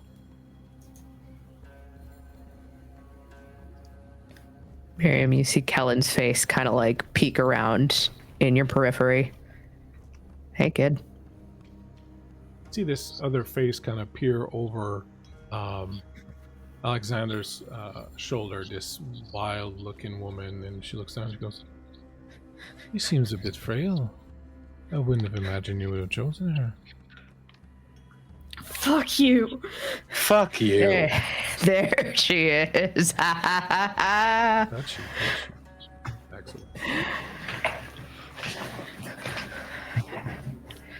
Miriam. Get off me. I stand up and back away.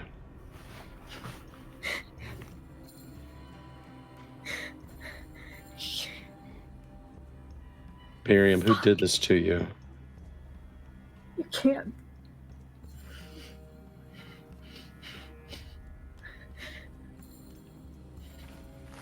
Your mother.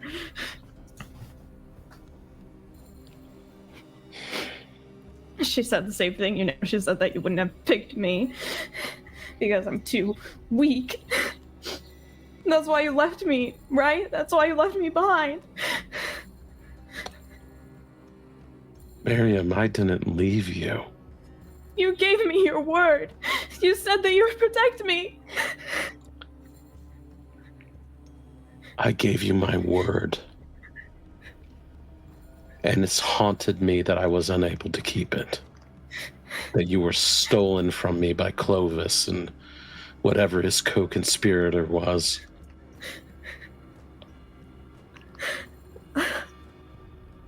You should have just killed me. You should have just let me die. Miriam, I chose you. No, you don't understand. I am weak. She broke me and she got me to give her what she wanted. It's all my fault. That witch, you didn't tell me that there were mages. There were many things I did not have time to tell you. There are many things I would have shown you. There are many things I would have taught you. But I had a single night. It's too late. She has what she wanted. She told me to tell you something. What? If you want Annabelle, she's at the Black Pyramid. But if you go, you're going to die.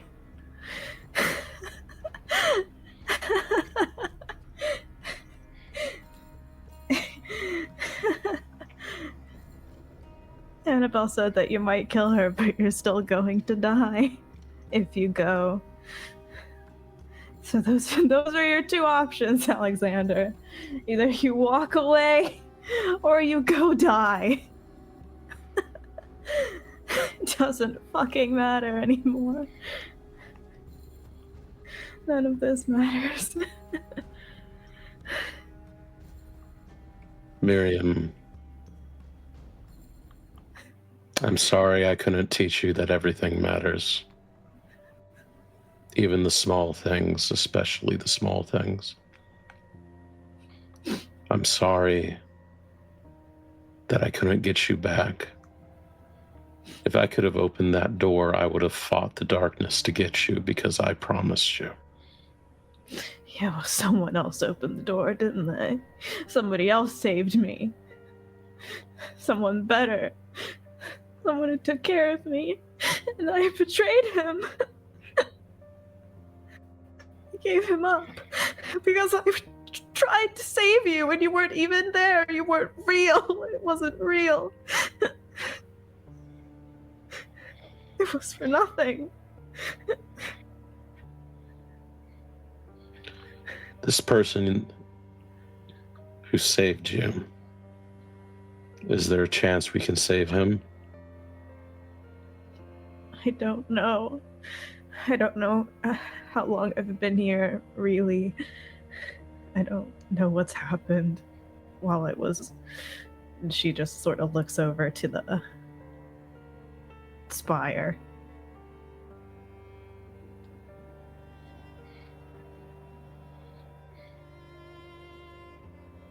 I'm sorry, Miriam.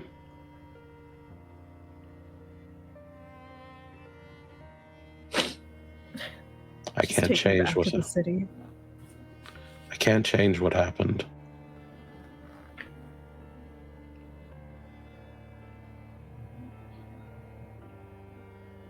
What? The thought of that abyss gnawed at me, and I'm glad you're no longer in it. And I owe whoever saved you from it a debt.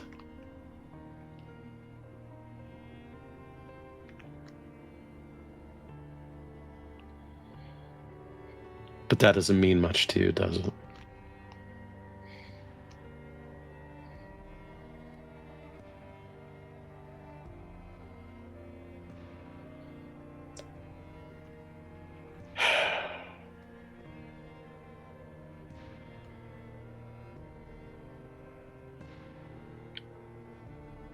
I will do what I can for the one that you were forced to betray.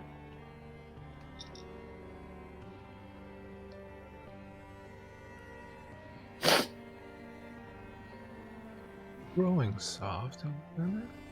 No, I'm a creature of my word and a creature of honor, and that means you do what is right by your word and by what is right by what is owed. I am I. That is not softness, that is a harshness and a hardness you will never understand.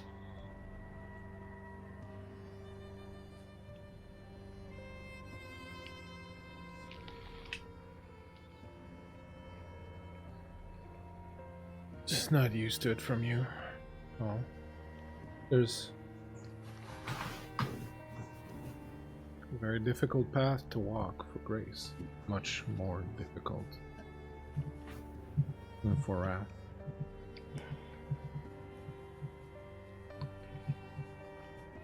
That's I've never believed in easy things. never much belief in grace either.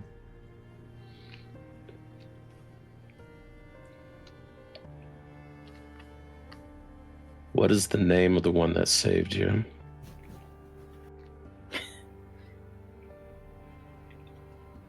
You don't know why that question's sort of funny, but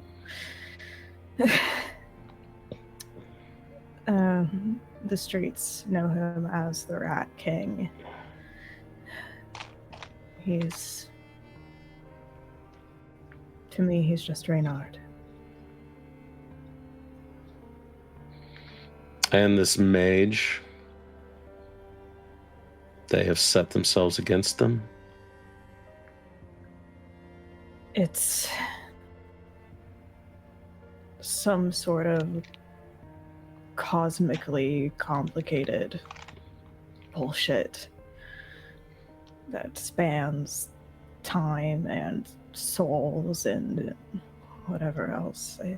I don't know how much of it was true and how much of it was just her lying to me to get me to do what she wanted. Yeah, well, that sounds like a mage. Mosaic, no. Sounds like mage bullshit to me. All I know is that it seemed like he was the one thing standing between her and this ultimate power, a world without consequence.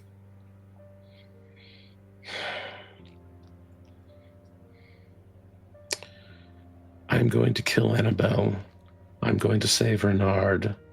And I'm going to do everything I can to kill this witch. Calomé. That's her name. She's... she is Annabelle's mother. Not like how Annabelle's your mother, but Annabelle's mother, like mother. So it's all in the family, isn't it, Alexander? I'm hungry.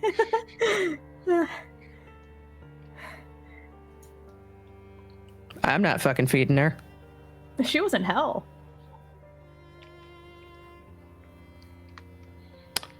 There are many things that could be called hell in this world. She seemed very literal with her terminology. Nice to see you, Kaylin.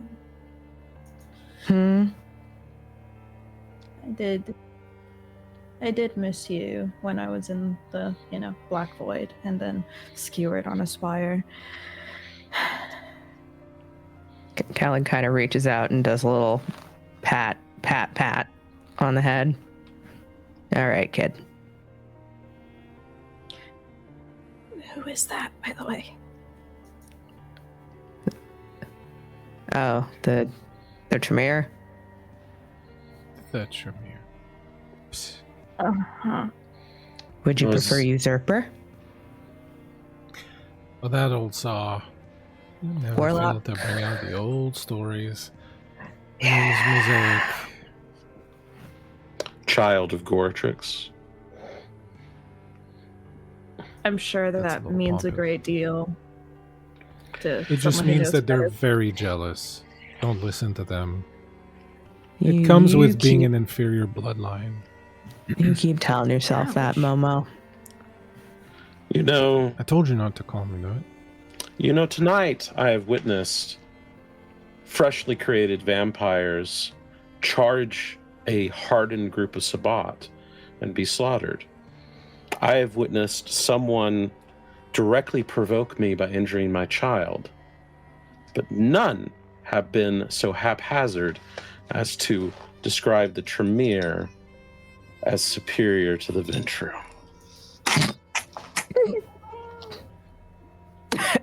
Mr. Poe agrees. Yes. Well, here's a good question for you then, Alexander. You've watched them charge a pack of hardened Sabbat. Are we still the Sabbat? Is this still a thing? Is this what we Let's are? kill Annabelle and then we'll figure out the specifics of who's going to be Cardinal of Montreal. I'm not worried about that in the least. I have zero interest in that stuff. I'm just wondering if there's even something to be cardinal of. I mean, there's but a handful of us here. Most of us are gone. You and I both feeling that pull. The Sabbat is not the hierarchy. The Sabbat is the pack and the faith. But when you and I are gone, when we can't resist anymore and we travel all the way to those burning sands to feed those elders our blood, what's going to become of these poor little lost lambs here? They don't know the first thing about Rite, let alone an Esbot, or what are they going to do? Call me a lost lamb again and I'll pop your fucking head off. Oh, Kellen, the tough guy routine is getting old. Like, we don't need to be punching each other in the mouth here. That's the last thing we need. That's not a tough guy routine. They'll do it. Yeah, I know, and you can, and I can boil the blood in your veins, and then where will we be? Nowhere. So let's maybe... We will teach the faith as best we can. You're missing the point just of my as we were question, taught. Alexander. I'm not asking if we can teach it to them. I'm asking whether or not we should.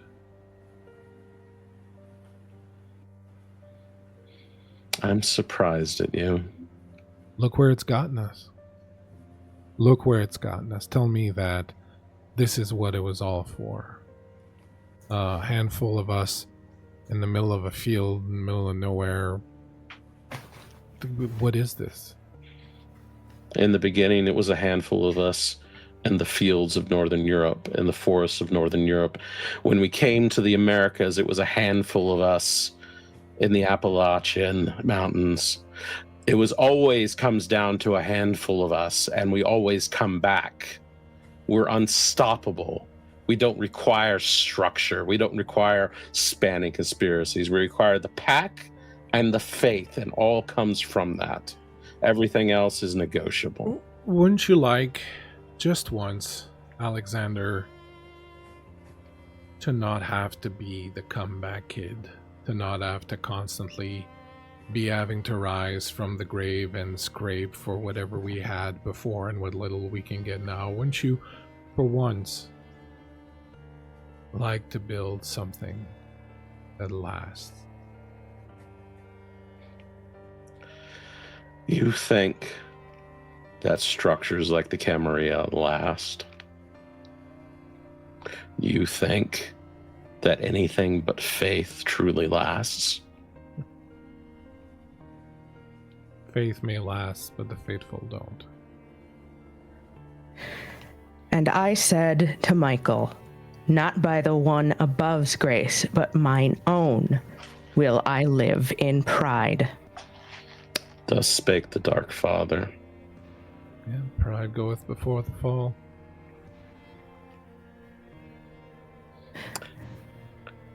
Do not quote human scripture to me as if it applies to us. mosaic.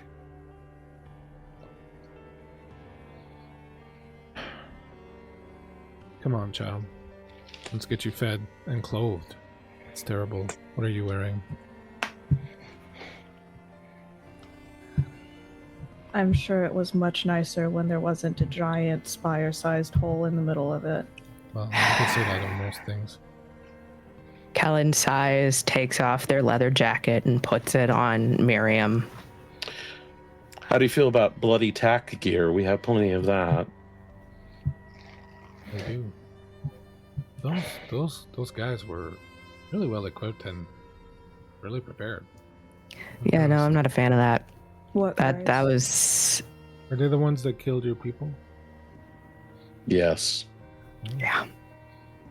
Vengeance was Except for the too ones, the ones that we encountered were human. sweet. Well, they're all of them. upgraded. That's problematic. Yeah. Fighting brothers and all that. Biblical. There was something else. Miriam like pulls Kellen's jacket a bit tighter around herself.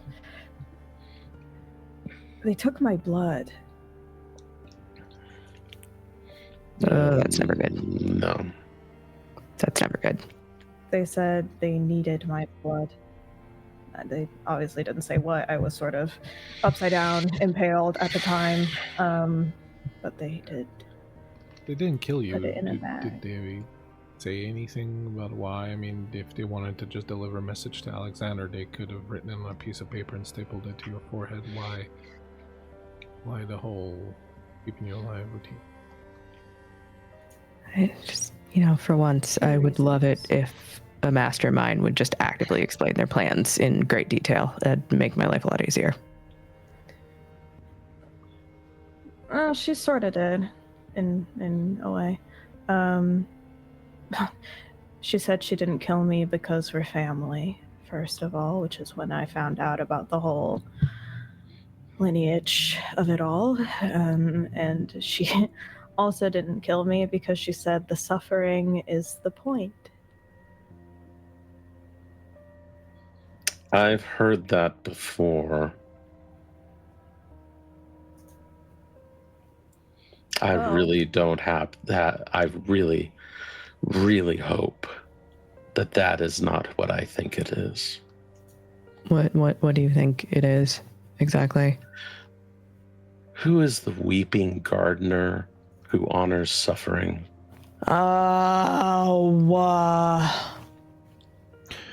Except that for Lilith, the suffering is not the point. The suffering is the means to achieving enlightenment. And so it is simply in transition apart. It's not the point. The suffering being the point, I feel, is something different. This mage said she was in hell. Mm-hmm. And she said that it was our kind's fault, and that it's our kind's fault that 2 of her children were taken from her. She said that she hates our kind. She called herself a rot, a disease. She can get in line. Really, she talked so much. Yeah. Let's go back to her spending time in hell for a second. If she hates our kind and wants to destroy us, why isn't she destroying us? If her goal is the suffering, it's not even to destroy us, it's just to see us suffer. That's not the way a normal person would think. You hate something, you want it to die. Oh, she's definitely not normal. Well, if she spent some time in hell, she could be something very, very dangerous indeed.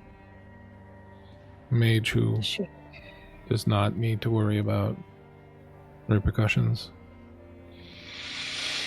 Even before I told her anything, she was very strong. I don't know how much of it was illusion and how much of it was real, but the illusions were the illusions were real. They felt real. They were. I don't think we're going to be killing her anytime soon. I think we need to focus on what we can accomplish. This seems to be something a little bit above our pay grade. I know she said she wants to kill Reynard because he has the soul of her husband. I assume that's Annabelle's father. Is this a family squabble? Sure seems that way. Isn't it always? It's going to make the next family S-bot really uncomfortable. Let's get you fed. And then we can discuss how to properly take our revenge. And then we can discuss the entire future of the Sabbat, apparently. Yeah, you make it sound so interesting.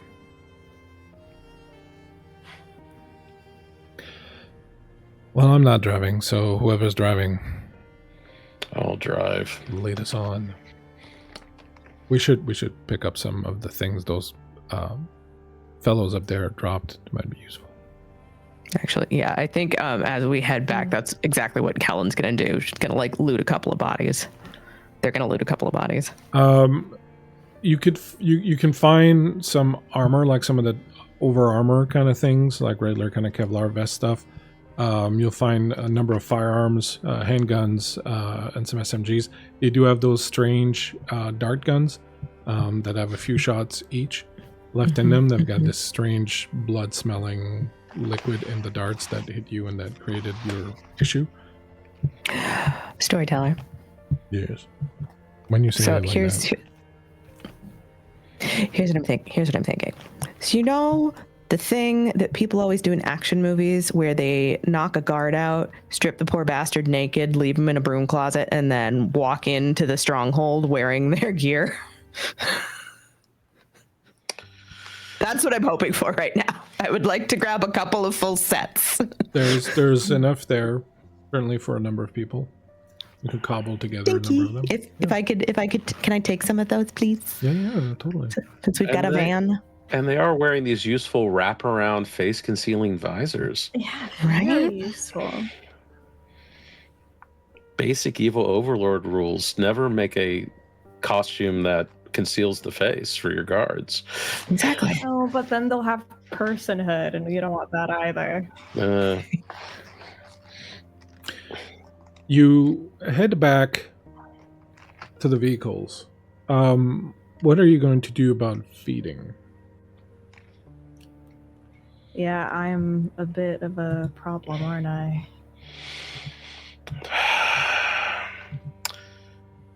Well, it's cold out, but I'm sure there's still street people around.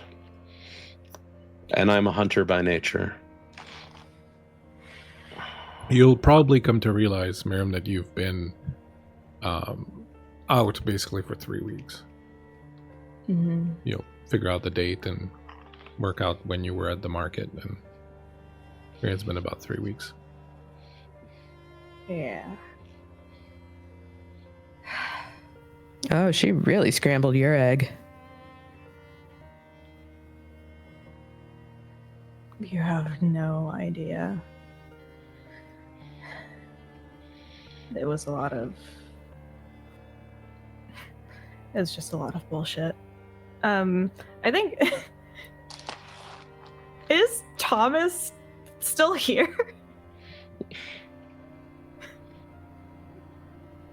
I don't think did we bring Thomas with him, or did we send him back to the stronghold? I can't remember. We sent him back to the stronghold. We did. Okay. Yeah, that's fair. Because I'm like...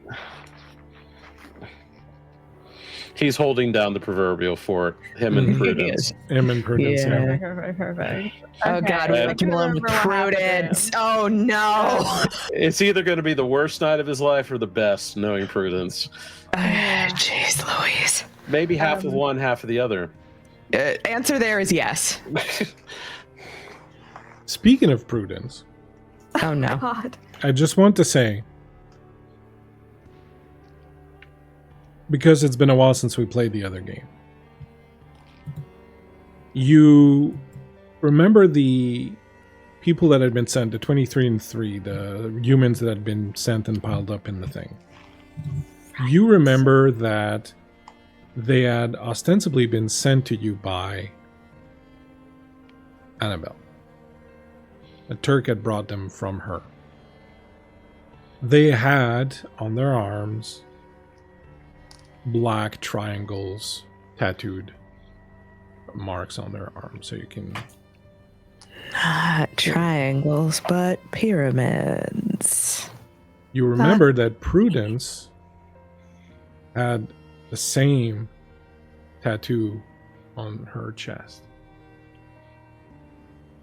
And that she had come with Turk when he had brought those bodies. Just refreshing your memory about various things. We need to have a talk with Prudence and figure out whether or not we need to kill her. Consider my memory refreshed. But right, I should eat something. I'm. Are there any hospices nearby, or people that happen to be dying actively? Well, so you're north of Montreal in a very rural area where there's like a ski town and all that. So out there, probably not. But as you get closer to the city, for sure, in the outlying suburbs, there would definitely be something like that. So let's do this. Let's have everyone who wants to hunt make a roll based on their hunting type. Just to see if bad shit happens. Why would bad shit happen? Because, sometimes messy criticals happen. So what kind of... Not me having to remember what my fucking predator type is. Jeez Louise. You're probably the hit him over the head and drink him dry. Yep, there we go. A what? Alley cat. That is strength plus brawl. It is. Nope, that's not what I wanted. Wrong dice pool. Ah!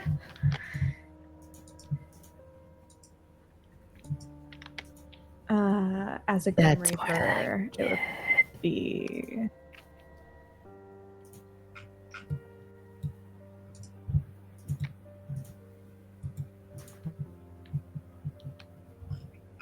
I'll take suggestions here, Bleak. Grim Reaper. It should say, if you click on your sheet, under your name, it should say clan, age, and your predator type. If you click your predator type, it should show you in that little blurb what you need to roll. Yep. Thanks, Demi-Plane. Intelligence and awareness is my predator pool. There you go. Thanks, Demi-Plane, and thank you. Demi-Plane is... For the alley cat roll, Bleak, that is 7 successes. No problem. It's like quick and dirty. Do you like, kill? I'm if picturing... if you don't kill, you can go down to 1 hunger. If you kill, you can go down to 0 hunger, but you need to tell me because that might incur some issues. Varl, I'm going to use 2 night moves, okay?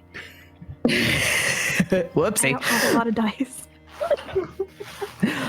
I'm going to not kill because it's been a weird night. It's been a weird night. Just successes for me. I like the image of, since I'm a Montero and Kellen is an alley cat, that Kellen just jumps one of a couple and I chase the other down for fun. Yeah. I think. Yeah, I feel like, you know what? That's dope, because that means that our predator types are basically symbiotic. We've been doing this shit for decades, man. What a team. What a team. Beautiful.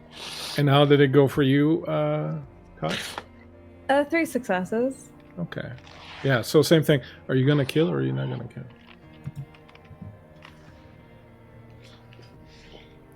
I mean, at 4 hunger, you probably have to roll for it. Yeah, that probably. That's also a fair point. Might I'm need just to roll for saying. it. Well, in order to, so if you're going to take more than one hunger, you're going to say more than one hunger, it's a harmful drink, and then you tell me how many you want to take, and then we make rolls for each of them. Good old I'd like to willpower. at least get down by 3. I'd like to maybe, go from 4 to 3, from 4 to 1. So that's 3 total. Okay. So it takes 1 turn per hunger slake, which is fine.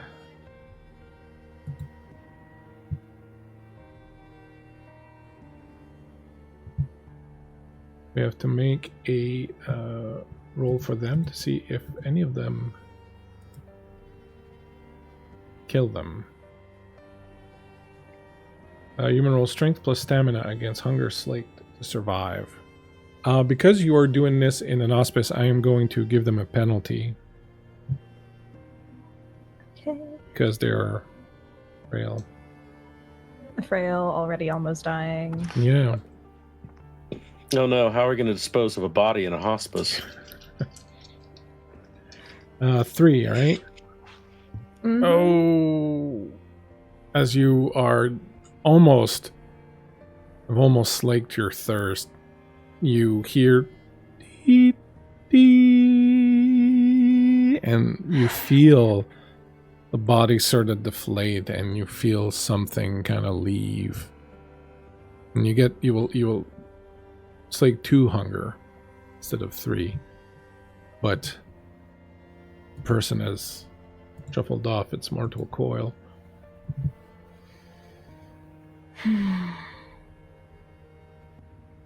Wondering if Shit. that requires a humanity roll.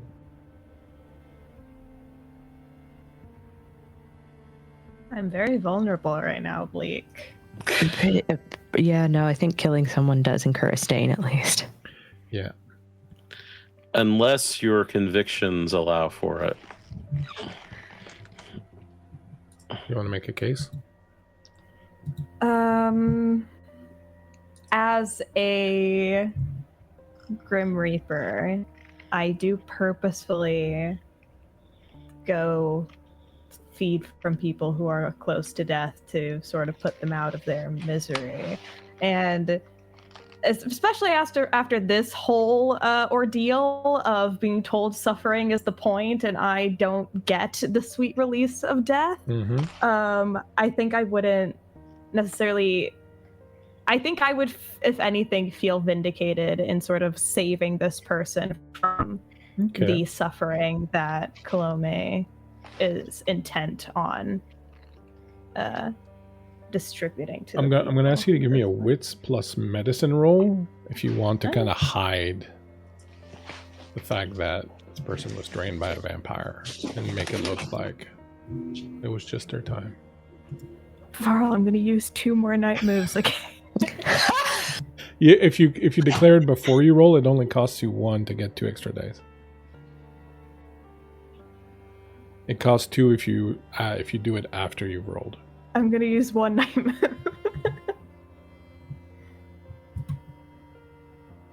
Okay, that is 3 successes again. Okay, good enough.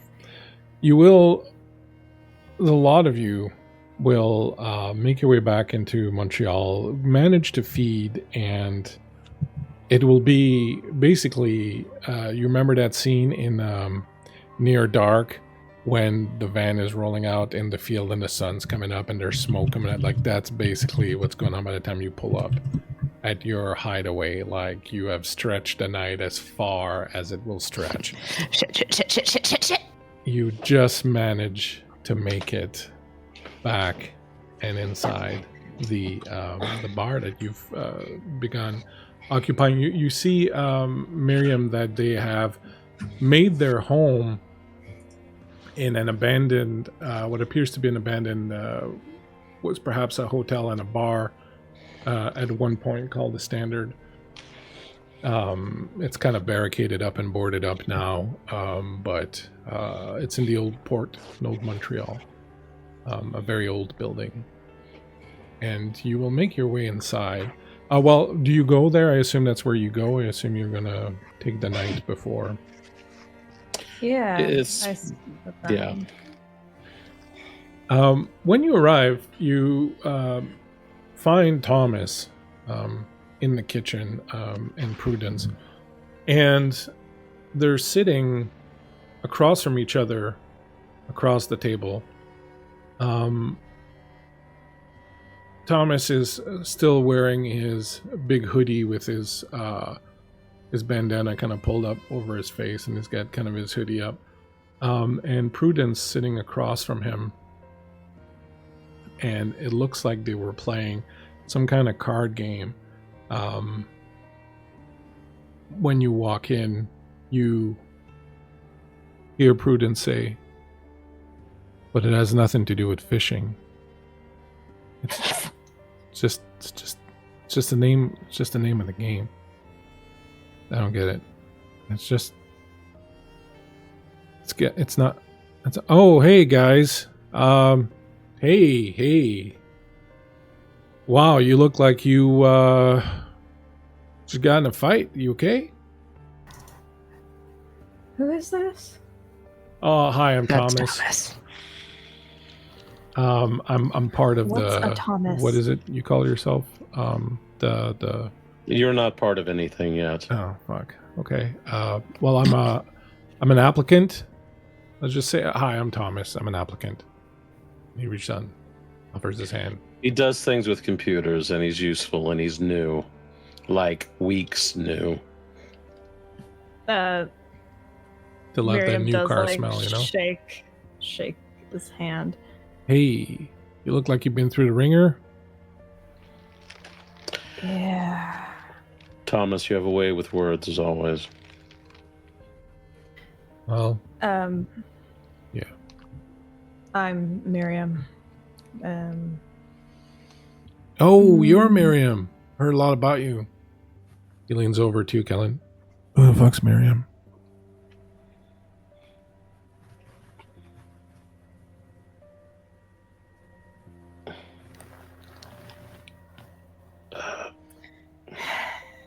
And this is why. Did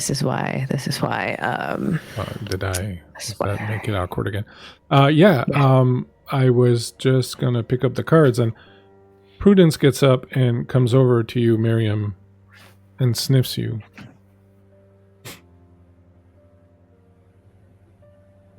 I thought you were dead.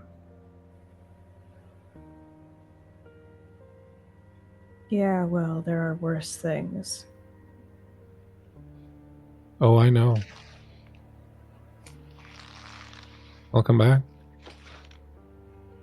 Roz is gone. I miss her. That's a shame. I just don't know if anyone's ever going to love me again. It's disturbing.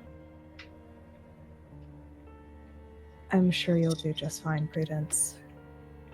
There are more important things for us to talk about. Okay. Like what? And Miriam's gonna look over at Alexander first. Like a habit.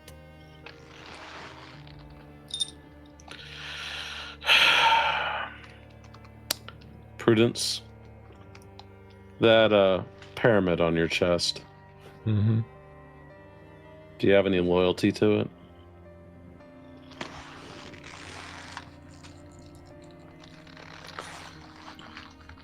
I don't know. I mean, it's really long and complicated. Because the people running it hurt and tortured Miriam. Oh, Calomé. Yeah, that's what she does. And they're harboring Annabelle, which we very much want dead. Yeah. They've been working together for a very long time. Since the 1970s. You Yeah. You knew this? Yeah, I was there. Well, since 74. Well, I was there before, but I wasn't me. I was somebody else. I think I was called Lena Roman. But then we went into that hole that Calomé was in, and me and Luke, and we came out like this. I see. But Annabelle was working with Calomé even back then. Calomé wasn't even out of the hole yet.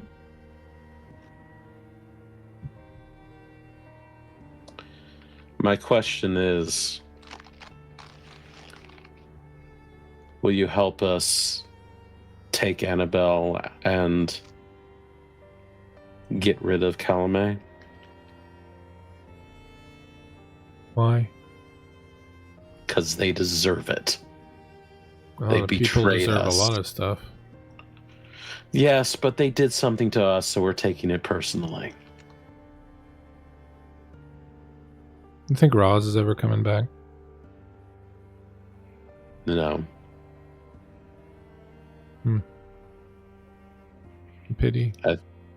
I think Roz is giving up on the Calomé cause. gave you away. What was that? Miriam? Calomé gave you away. Oh, she She froze. doesn't love you.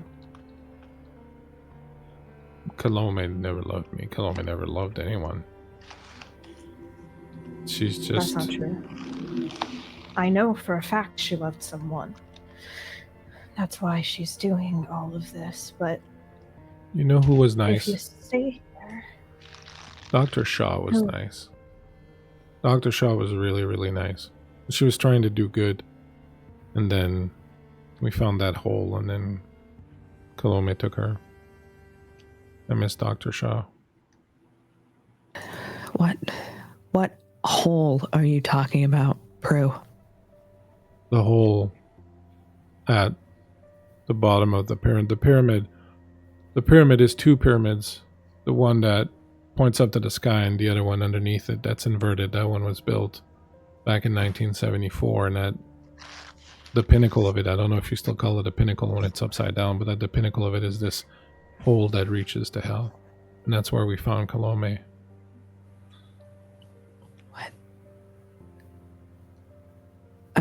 Storyteller, I've got like 2 dots in occult. Does this sound like anything to Kellen? Well, 2 dots is not a whole hell of a lot, but I'm going to let you go ahead and roll your intelligence and your occult. I don't know. She might have a breakthrough. She might have just heard. They might yeah, have a breakthrough. Who the hell knows? Who knows? They might have heard something. May I roll as well with my intelligence and occult? Sure. I have 0 pips in a call. Do you want to ask Varl for a night move? No, I don't think I would. I wouldn't know anything. That's just in character. Raven, would you do me a favor and go get the link to the pyramid game and put it in the chat? Because if people need to go and see what happened. And the only reason we're not mentioning Laura and Keon's character from that is because they were demons. Dun, dun, dun. Although we saw what happened to your character's wife in a Black Pentecost episode, like a couple of months later. Storyteller, I got 1 success, but I'd like to spend 2 night moves to know what the hell I'm talking about because I'm the resident autist. What about you, Laura, Kellen? What did you get in your roll? I got, what did I get? 2 successes. I'm just gonna leave it because I may be studying to be pack priest, but I don't think I'm quite there yet. With your 2 dots there, with your 2 night moves, Alexander, you would think that she may be referring to a call. And I will just assume that Matt knows what that is. It's not just an entrance to hell. It's a transformative liminal gateway. It's a place where you go into and emerge from changed. It's a spiral into hell itself, which tests you and takes you to the other side. That would explain what happened. Luke was a werewolf, and I wasn't, or Lena wasn't, and then when they fell in the hole together, I came back out.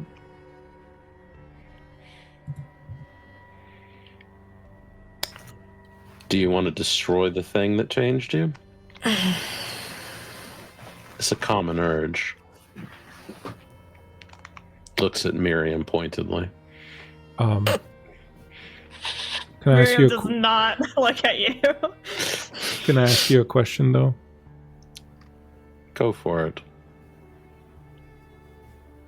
What makes you think that this is not all part of her plan and I'm not still working for her?